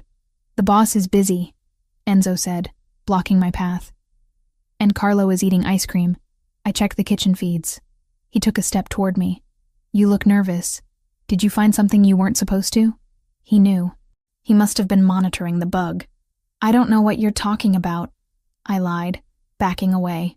You're smart, Enzo sneered, dropping the facade. Too smart. Ricci was right about you being trouble. He reached behind his back and pulled a silencer-equipped pistol. Marco will kill you, I whispered. Marco is going to be dead in 5 minutes, Enzo said, checking his watch. The perimeter alarms are disabled. My friends are at the gate. He raised the gun. No, I screamed. I threw my phone at his face. It hit him, making him flinch. I dove to the right just as the gun puffed, a soft thwip. The bullet splintered the paneling where my head had been. Help! Marco! Gun! I screamed, scrambling on the floor. Enzo recovered and leveled the gun again. Goodbye, waitress. Boom. The front door of the mansion exploded. The shockwave shook the house. Dust rained down. Enzo stumbled, his aim thrown off. The bullet went wide. Alarms blared. Breach! Sector 1! Enzo looked at the door, then at me. He grinned. Cavalry's here. He turned and ran toward the explosion to join the attackers. I scrambled up and ran toward the command center. The door flew open. Marco emerged holding an assault rifle, Ricci behind him. Get back! Marco roared. Get to the panic room. It's Enzo, I screamed. Enzo is the traitor. He planted the bug. He disabled the alarms. Marco froze. The realization hit him. The driver. The man with total access. Ricci, Enzo is hostile. Kill on sight, Marco barked. Where is my father? Kitchen, I gasped. The kitchen is near the breach point, Marco swore. They'll come through the service entrance. He grabbed my arm. Stay behind me. If you see anything that isn't family, scream. We ran into the chaos. The hallway was filling with smoke. Through the haze, I saw men in tactical gear moving with precision. Contact front, Marco yelled, opening fire. The hallway erupted. It was deafening. I stayed glued to Marco's back. We pushed forward, stepping over the body of a guard. We reached the kitchen door. Marco kicked it open. The scene froze my blood. Maria was on the floor. Carlo was standing in the middle of the room, looking confused, and Enzo was behind him, arm around his neck, gun to his temple. 3 Albanian mercenaries stood by the back door. "Drop it, Marco!" Enzo shouted. Marco lowered his rifle slowly. His face was a mask of rage. "Let him go," Marco said calmly. "He's an old man. He's your weakness," Enzo spat. "I told them to kill the wolf, take the cub, or the old dog." Enzo sneered at me. "And you brought the girlfriend, 2 for the price of 1. Let them go and I let you walk," Marco offered. "I'm already walking," Enzo laughed, backing toward the door. "And I'm taking him." Marco was trapped. He couldn't shoot. Enzo was too well covered by Carlo. I looked at the counter near Enzo. There was a can of high-pressure oven cleaner next to the stove Maria had been using. The burner was still lit. I looked at Marco. A microscopic nod. "Enzo!" I screamed. He flinched, glancing at me. I grabbed the can and hurled it at the open flame. Boom! The can exploded in a ball of chemical fire. Enzo jerked back. Marco lunged. He covered the distance instantly, tackling Enzo away from Carlo. The gun went off into the ceiling. "Run, Chloe, get him out!" Marco roared, grappling with Enzo. The mercenaries opened fire. I dove for Carlo, dragging him behind the marble island. "Come on, Carlo," I sobbed, pulling him toward the pantry. "Marco is fighting," Carlo said. "Marco is busy." I shoved him into the pantry. I looked back. Marco was beating Enzo, but the mercenaries were advancing. Marco was exposed. "Marco!" I screamed. He rolled off Enzo, grabbed his rifle and fired. 1 mercenary dropped. Ricci burst in, engaging the second. But the 3rd mercenary had a clear shot at Marco's back. I didn't have a gun. I grabbed the cast iron skillet from the counter. I ran. The mercenary didn't see me. I swung the heavy pan with everything I had. It connected with his helmet. Clang. He stumbled, turning to me with shock. He raised his rifle at my chest. I froze. Bang! His head snapped back. He crumpled. Marco stood there, his rifle smoking. He had shot the man over my shoulder. He looked at me, then at the frying pan. "Get in the pantry!" he roared. I scrambled back, diving in with Carlo. Marco followed, locking the heavy steel door. Silence. We were trapped in a 6x6 room. Marco slid down the door, chest heaving, covered in blood. He looked at me, clutching the pan. He started to laugh. A dark, jagged sound. "A frying pan," he wheezed. "You attacked a hitman with a frying pan." "It was heavy," I defended, shaking. Marco pulled me toward him, pressing his forehead against mine. "You are insane, and you are the only reason I am breathing." I dropped the pan and buried my face in his vest. "Is Enzo dead?" "Not yet," Marco growled. "But he will be." He pulled back, looking at Carlo, who was sitting on a sack of flour eating his ice cream. "We wait for backup," Marco said. "Then I finish this." He touched my face. "And then, I am going to build a wall around you so high not even God can see over it." "I don't want a wall, Marco," I whispered. "I want a weapon." He stared at me, the fire in his eyes burning bright. Slowly he nodded. "Okay," he said. "Okay." The pantry was a coffin of steel and silence, buried in the heart of a burning house. The heavy door had clicked shut, sealing us in a space no larger than a walk-in closet, lined with shelves of imported pasta, canned tomatoes, and sacks of flour. The air was already growing stale, thick with the metallic scent of blood, the sharp tang of gun smoke that clung to Marco's clothes, and the sweet, artificial smell of Carlo's strawberry ice cream. We sat in the dark. The only light came from the thin strip of illumination under the doorframe, flickering wildly as the battle raged in the kitchen outside. Marco slid down the wall until he hit the floor, his legs splayed out in front of him. His chest heaved like a bellows, each breath a ragged gasp that rattled in his throat. He was still gripping the assault rifle, his knuckles white, his finger hovering over the trigger guard. "Check him," Marco rasped, tilting his head toward the corner where I had shoved Carlo. "Is he hit?" I crawled over the cold tile, my knees scraping against the grit of spilled sugar and broken glass that had made it inside with us. "Carlo?" I whispered, my hands trembling as I reached out in the gloom. I found his shoulder. He flinched, then relaxed. He was sitting on a 50-pound bag of rice, his legs pulled up to his chest. "The bad man took my spoon," Carlo murmured into the darkness. He sounded small, younger than his years, stripped of the dignity he usually wore like armor. "I know, Carlo. I'm sorry," I said, running my hands over his torso, checking for wetness, for the sticky warmth of blood. His tuxedo jacket was torn, and he was shaking violently, but he seemed whole. "He's okay, Marco, just scared." "Good," Marco breathed. "Good." I turned back to Marco. In the flickering light from under the door, I saw the dark stains spreading across the shoulder of his tactical vest. "You're bleeding," I said, panic spiking in my chest. "Grazed," he dismissed, though his voice was tight with pain. Ricci's shotgun spread. "Friendly fire. It's nothing." "It's not nothing," I insisted, crawling toward him. I reached for the med kit that was mounted on the wall. Marco had told me once that every secure room in the house was stocked. I ripped it open by feel, grabbing a pressure bandage. "Leave it," Marco commanded, catching my wrist. His grip was iron, hot and bloody. "Chloe, stop. We don't have time for first aid." "We're locked in," I argued, trying to pull my hand free. "We have nothing but time until Ricci clears the room, or until Enzo blows the hinges," Marco countered. He pulled me closer, until I was kneeling between his legs, his face inches from mine. The intensity in his eyes burned through the shadows. "Listen to me. The door is reinforced, but it won't hold forever if they have explosives. And Enzo knows where the breach charges are kept." He let go of my wrist and reached behind his back, pulling a combat knife from his belt. He pressed the handle into my palm. It was heavy, the metal cold against my sweating skin. "If that door opens," Marco said, his voice low and devoid of emotion, "and it isn't Ricci, you don't hesitate, you understand?" I looked at the knife, then at him. "Marco, you don't look at me," he growled. "You don't look at my father. You aim for the throat or the groin. You fight dirty.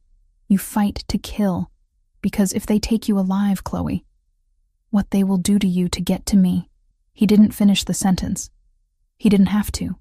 The darkness behind his eyes told me everything I needed to know about the cruelty of the men outside. "I want a gun," I whispered, gripping the knife until my fingers ached. "I can't give you a gun," he said. "The recoil in this small space would deafen you, and you might hit Carlo. The knife never jams. The knife never runs out of ammo." Thud. The door shook violently. Dust rained down from the shelves, coating us in a fine white powder. Carlo whimpered in the corner. "Marco!" Enzo's voice came through the steel, muffled but distinct. "Open up. It's getting hot out here." Marco didn't answer. He raised his rifle, aiming it squarely at the center of the door. "Come on, boss," Enzo shouted, and I heard the manic edge in his voice. The desperation.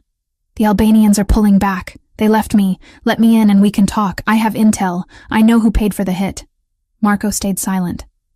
His breathing slowed, becoming rhythmic, controlled. He was a statue of violence waiting to be animated. "Don't listen to him," I whispered. "I'm not," Marco murmured. "I'm counting his rounds. He fired 12 shots in the kitchen. He has 3 left in that clip." Thud. Thud. "Open the goddamn door!" Enzo screamed, kicking the steel. "I have the detonator, Marco. I'll bring the whole ceiling down on us." "He's lying," Marco said to me, though his eyes never left the door. "If he had charges, he would have used them already. He's scared. He's trapped."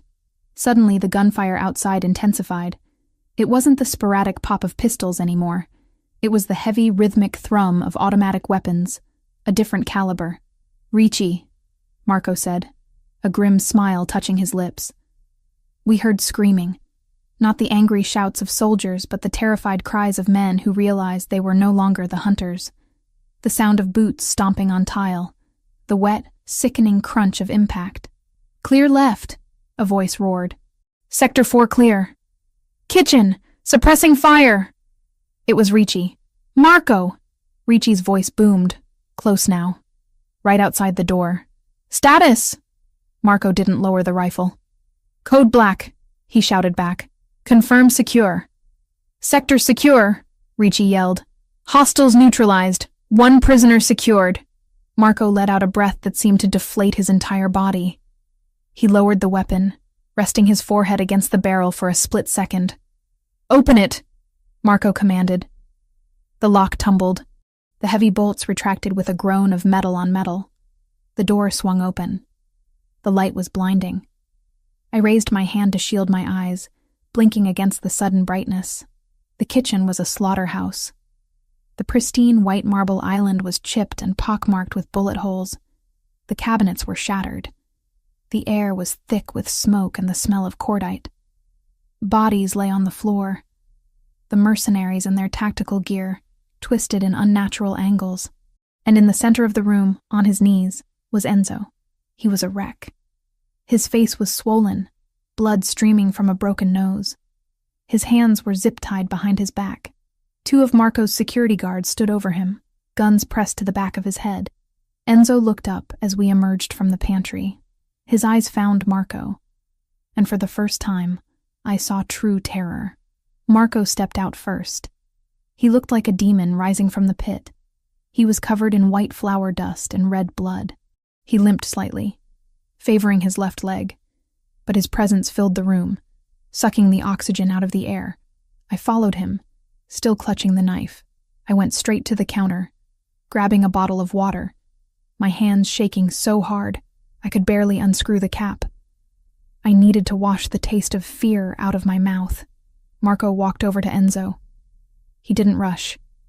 He moved with a terrifying, deliberate slowness. "Marco," Enzo pleaded, blood bubbling on his lips. "Marco, listen.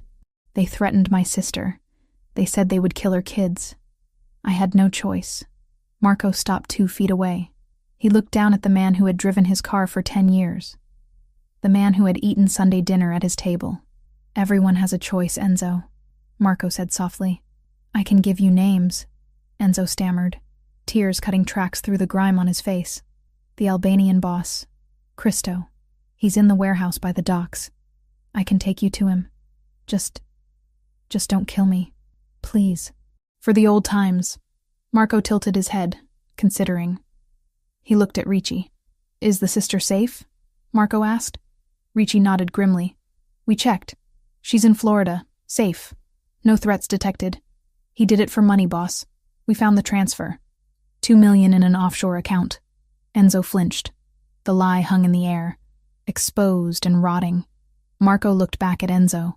The sadness in Marco's eyes vanished, replaced by a cold, absolute void. "You sold my father for money," Marco said. It wasn't a question. "Marco, please." "You put a gun to his head," Marco continued, his voice rising, cracking with fury. "You used him as a shield. You let strangers into my home to slaughter my family." Marco reached out to the guard on the left. "Give me your sidearm." The guard handed over his pistol without hesitation. Enzo started to scream. No, Marco, don't! I'm family, Marco didn't blink. He didn't hesitate. He raised the gun and fired once. Bang! The sound was final. Enzo slumped forward, silence reclaiming the room. I stood by the counter, the water bottle halfway to my mouth. I didn't look away. I watched the life leave Enzo's body. I watched the pool of blood expanding on the expensive tile. I should have been horrified. I should have screamed. The old Chloe, the waitress who worried about tips and textbooks, would have fainted, but that Chloe was gone. She had died the moment she picked up a frying pan and attacked a hitman. I looked at Marco. He stood over the body for a long moment, his chest heaving. Then he engaged the safety on the gun and handed it back to the guard. He turned to me. He saw me watching him. He saw the knife still gripped in my hand. He saw the lack of judgment in my eyes. He walked toward me. The guards parted, giving him a wide berth. He stopped in front of me, ignoring the carnage around us. He reached out and gently pried the knife from my fingers. He placed it on the counter. "Are you hurt?" he asked, his voice rough, returning to that protective rumble. "I'm okay," I whispered, Just bruises." He nodded. He looked over my shoulder at the pantry, where Ricci was helping a confused but unharmed Carlo to his feet. "Get the car," Marco ordered Ricci. "The armored transport. We're leaving." "Where to, boss?" Ricci asked. "The safe house is compromised." "The airstrip," Marco said. "We're going to the villa in Tuscany. Tonight." He turned back to me. "Can you walk?" My legs felt like jelly. The adrenaline crash was hitting me hard. "I think so." "Don't think," Marco said.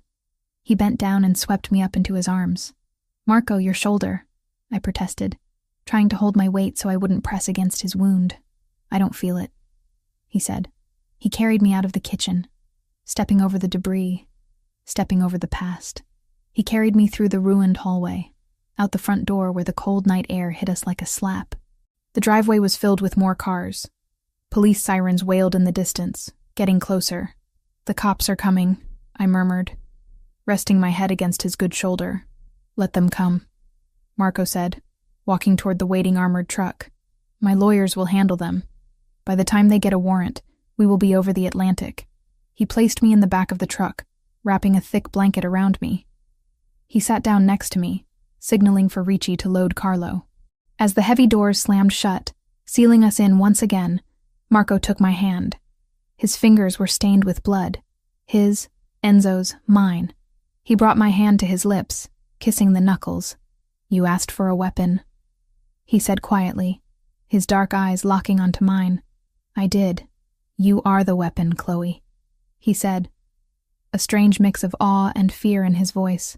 I thought I was bringing a lamb into the wolf's den, but I brought a lioness. I looked at our joined hands. The blood didn't scare me anymore. It was just a color. "Teach me," I said. "When we get to Italy, teach me how to shoot. Teach me how to fight. I never want to feel helpless again." Marco squeezed my hand. "I will teach you everything, and then we will come back, and we will burn the rest of them down together." The engine roared to life. We moved forward, leaving the burning house behind, heading toward a new world, a world where I wasn't just a survivor. I was a partner, and God help anyone who tried to hurt us now. The sun in Tuscany was different from the sun in Chicago.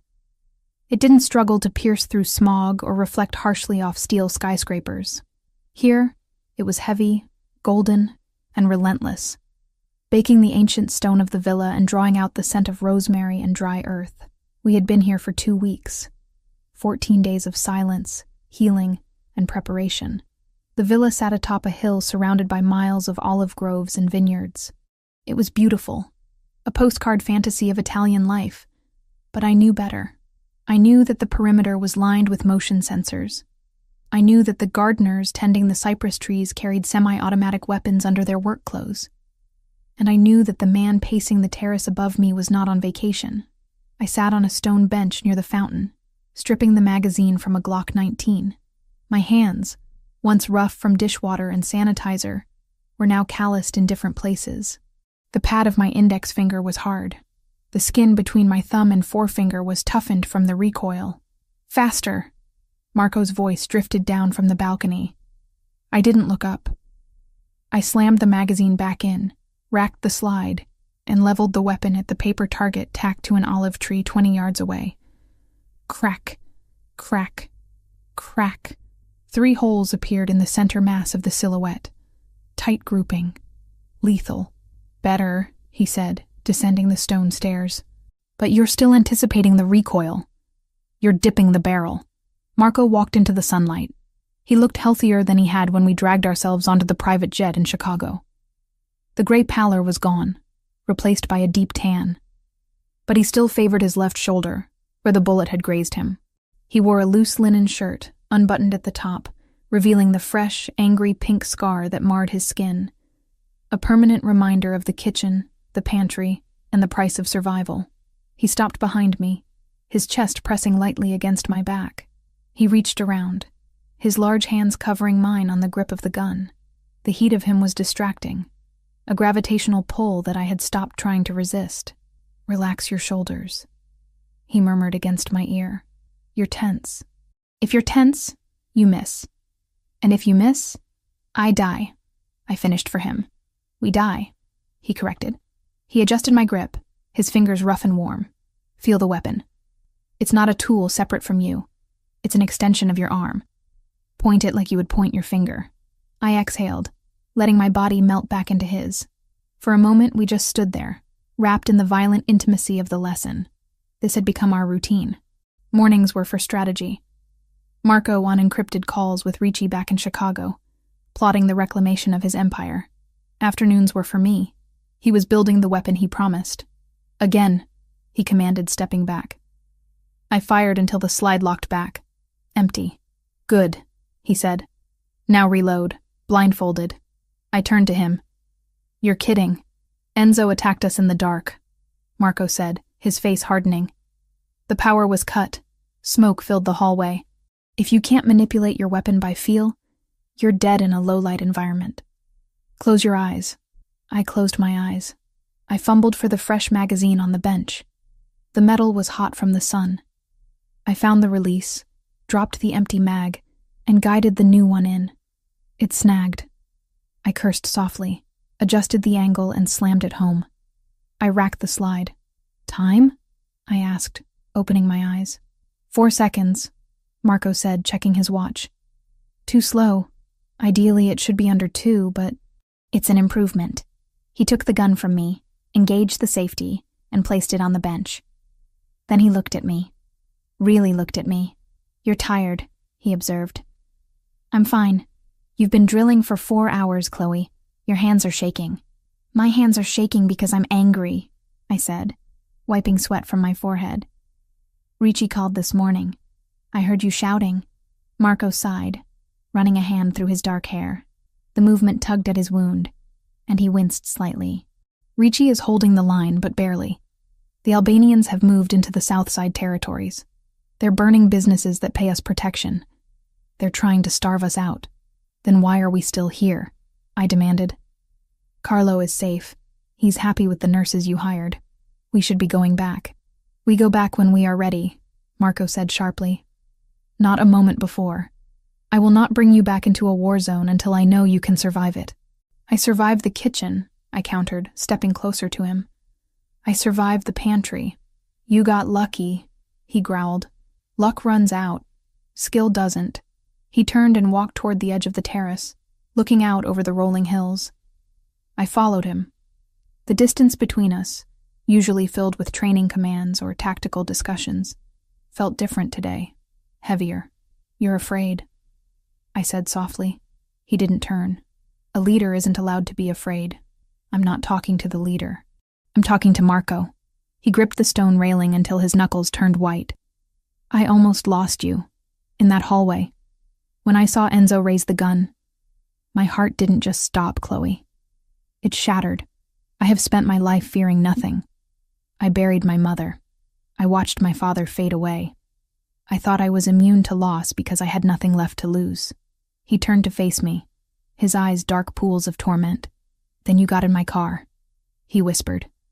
And suddenly, I have everything to lose. My breath caught in my throat.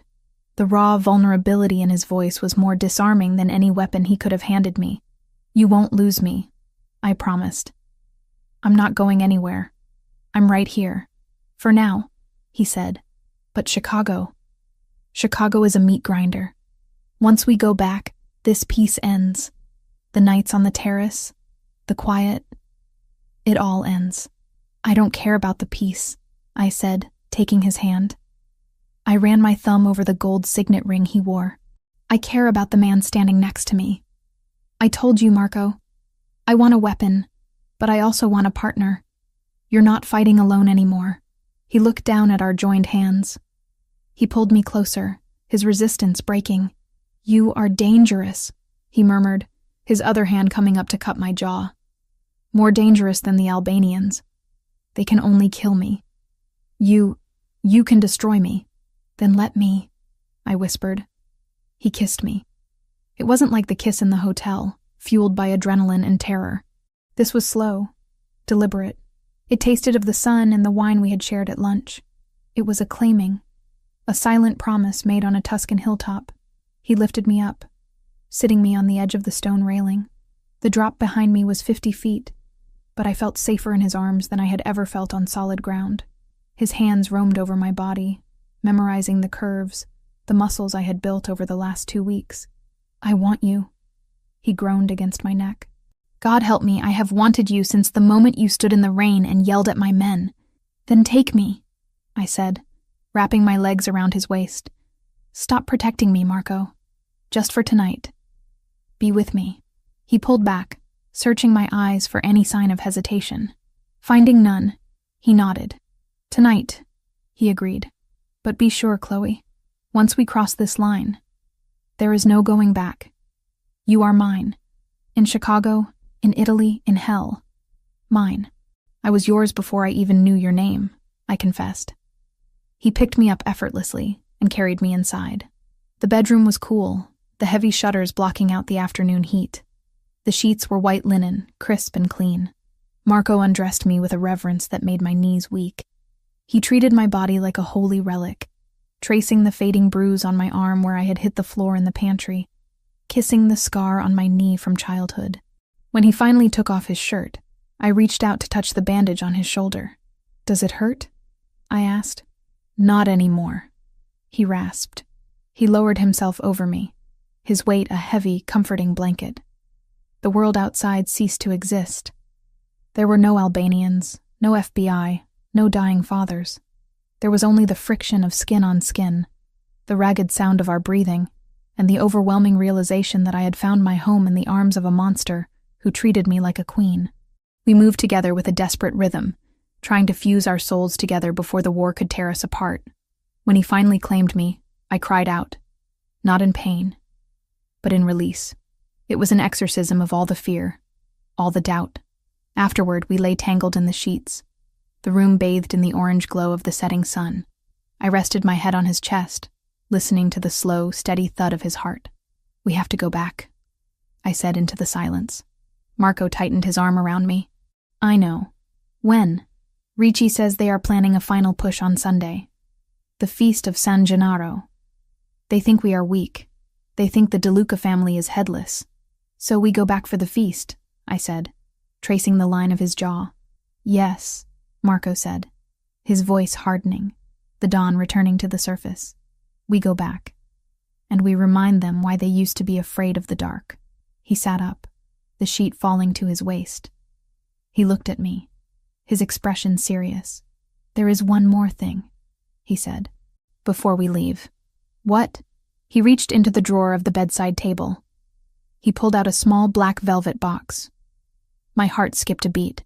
"I didn't buy this," he said, opening it. "My grandfather had it made for my grandmother when he founded the family in America.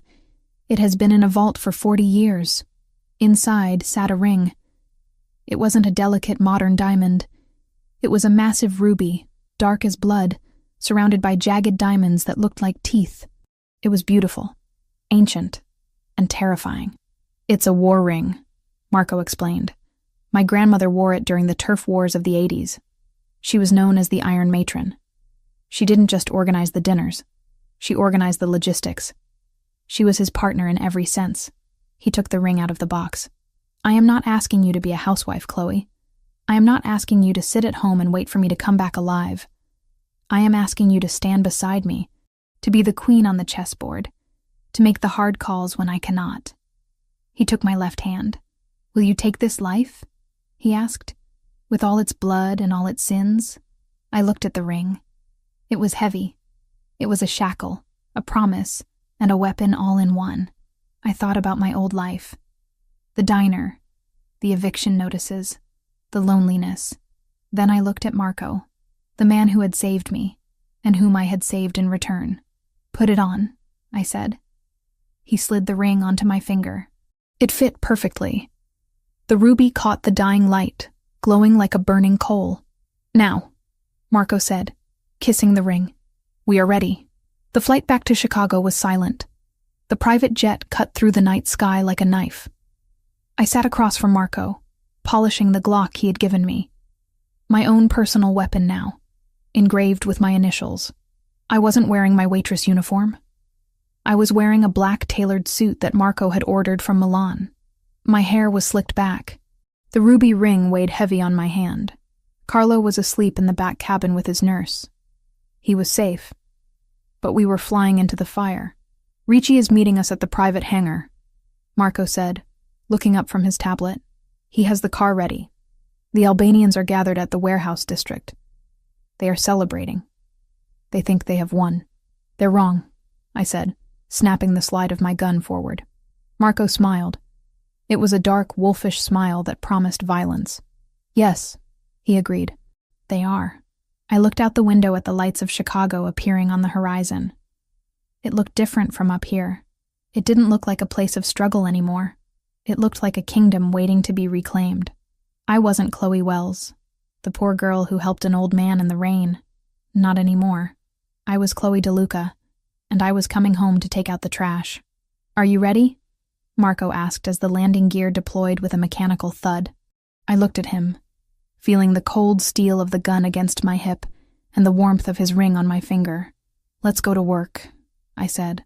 The plane touched down, the tires screeching against the tarmac. We were back, and this time, we weren't running. We were hunting. Chicago in the winter was a beast of a different nature than the rain-soaked city I had known in the fall. The rain washed things away, but the snow buried them. It covered the grime, the blood, and the secrets under a blanket of pristine, blinding white.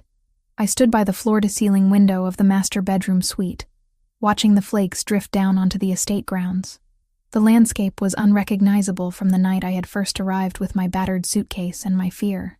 The gardens were dormant, the statues capped in white, and the new perimeter fence, 12 feet of wrought iron and hidden sensors, was almost invisible against the gray sky. 3 months. It had been 3 months since we returned from Tuscany, 3 months of learning how to breathe without waiting for the next explosion, of waking up to the sound of birds instead of gunfire, instead of the crunch of boots and gravel. 3 months of Carlo's slow, stubborn recovery and of me finally finishing assignments in the library I used to only dust, my laptop balanced between medical charts and security reports. 3 months since the night that became known in the underworld whispers as the Red Sunday.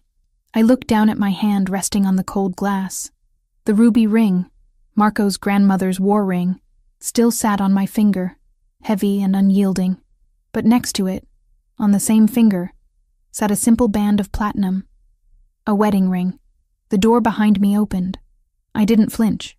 I didn't reach for the gun strapped to my thigh under my silk robe. I knew the cadence of those footsteps. I knew the weight of them. You're up early, Marco said. His arms came around me from behind, wrapping me in heat and the scent of sandalwood. He kissed the curve of my neck, his stubble grazing my skin. I couldn't sleep, I admitted, leaning back into him. The silence is loud today. That's because the war is over, Chloe, he murmured. You're still waiting for the next bomb to drop, but there are no more bombs. We used them all. He was right. The return to Chicago had been brutal, swift, and absolute. We hadn't hidden. We hadn't negotiated. Marco, backed by Ricci and the Loyalists, had descended on the Albanian faction with the fury of a god scorned. I hadn't stayed in the car. I hadn't been on the front lines. Marco drew the line there, but I had been in the command center, monitoring the feeds, coordinating the extraction teams. I had earned my place at the table not just as the Don's wife, but as his strategist. Christo, the Albanian leader, was gone. His warehouses were ours. The streets were quiet. Is Ricci coming over today? I asked, turning in his arms to face him. Marco looked rested. The dark circles that had haunted him for months were gone. The wound on his shoulder had healed into a silver scar that matched the others on his body. Ricci is handling the port shipment, Marco said, brushing a stray hair from my forehead. Today is not a work day.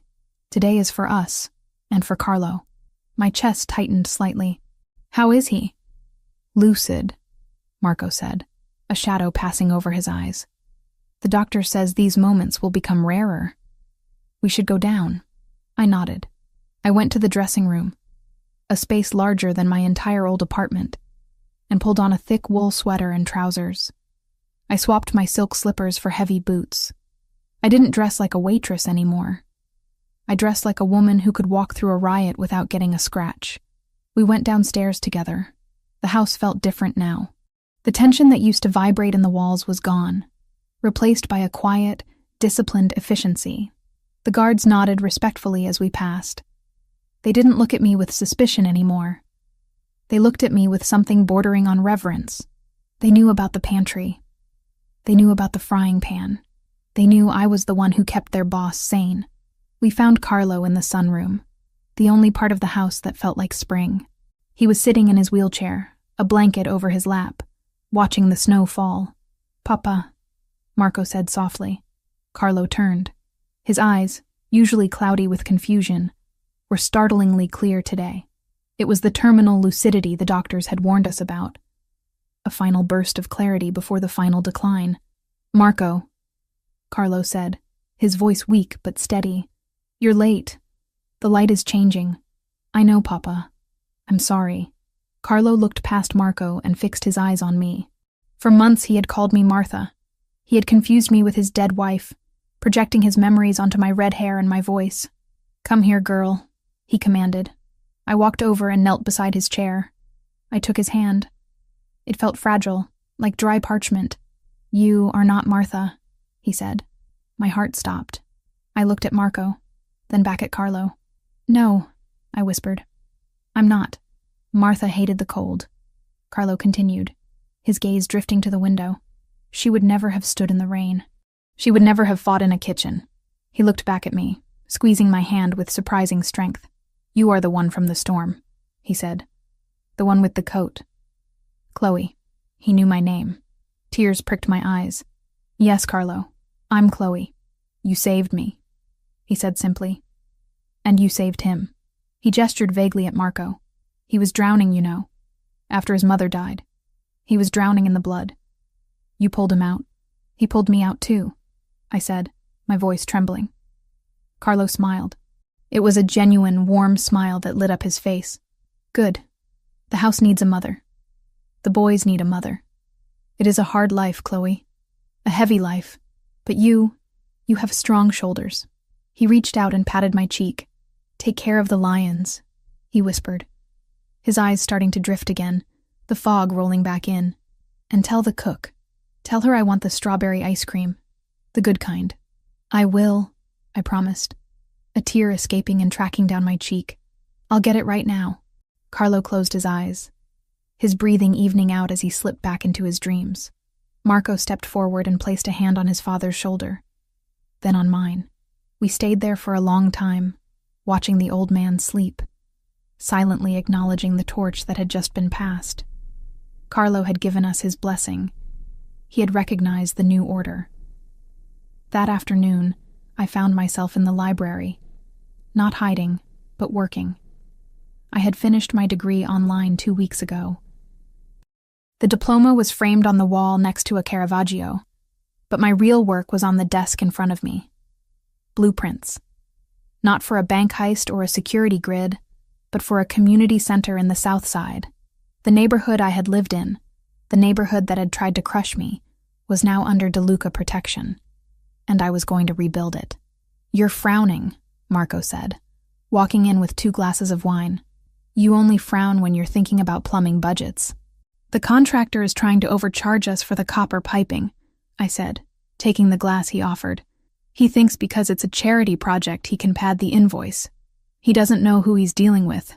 Marco chuckled, sitting on the edge of the desk. "He thinks he's dealing with a philanthropist.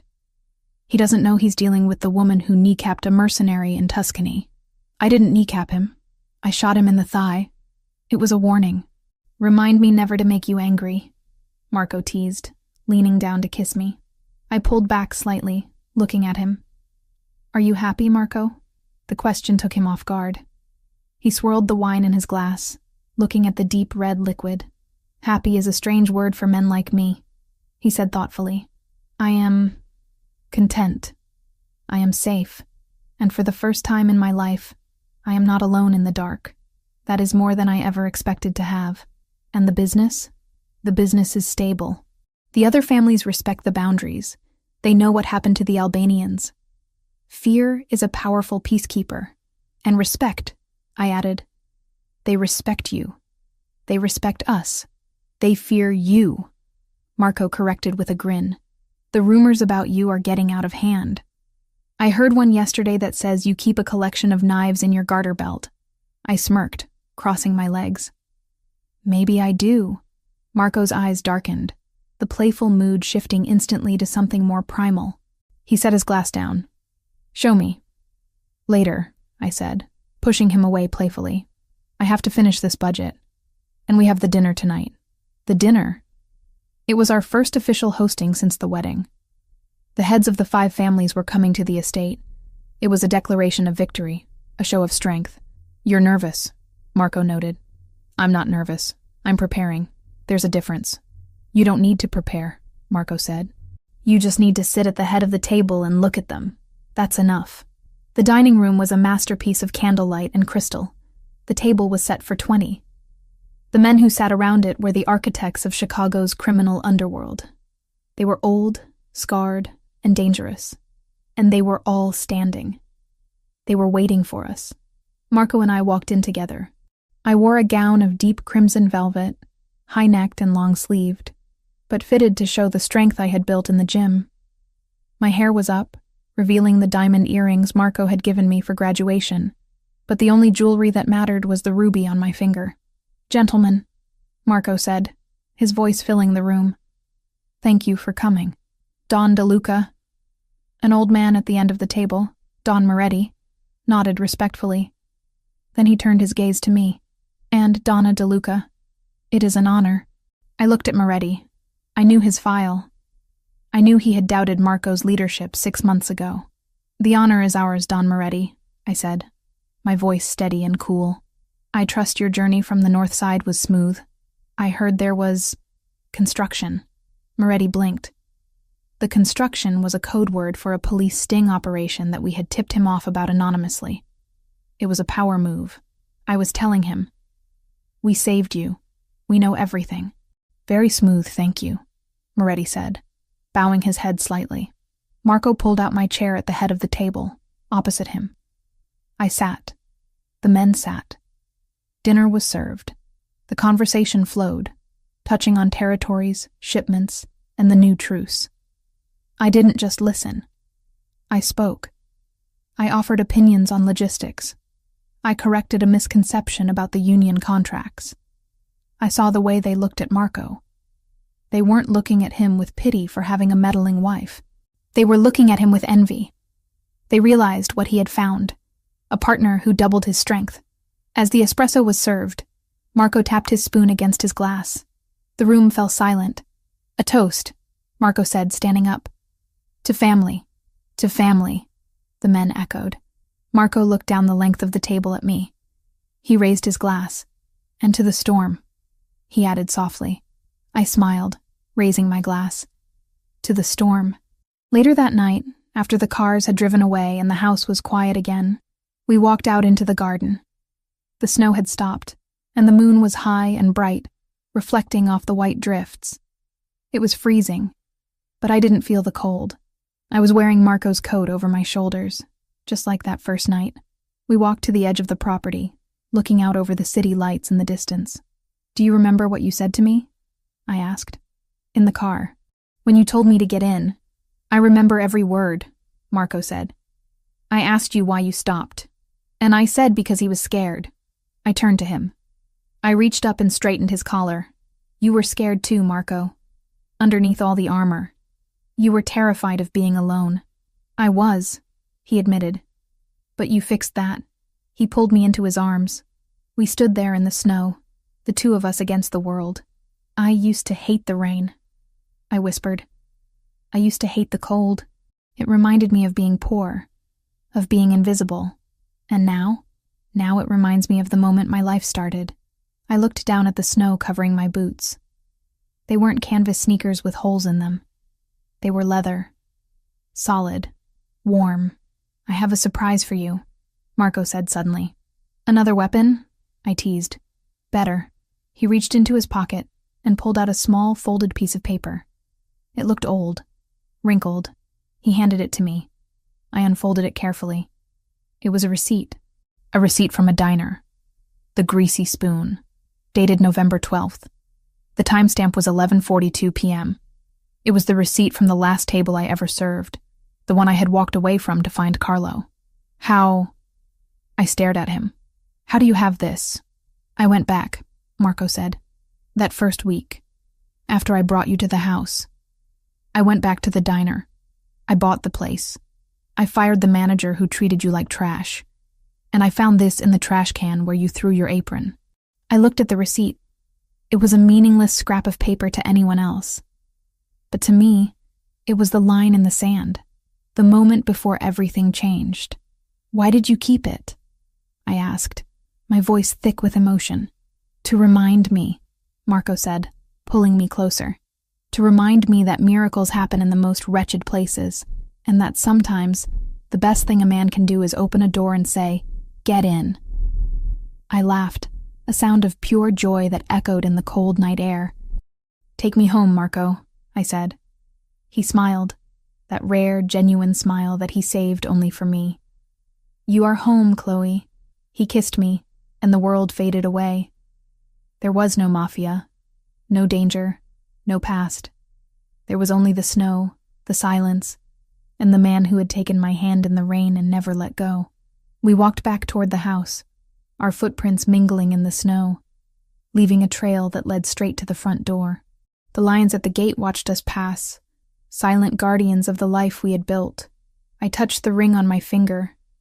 I touched the gun at my hip. I looked at the man by my side.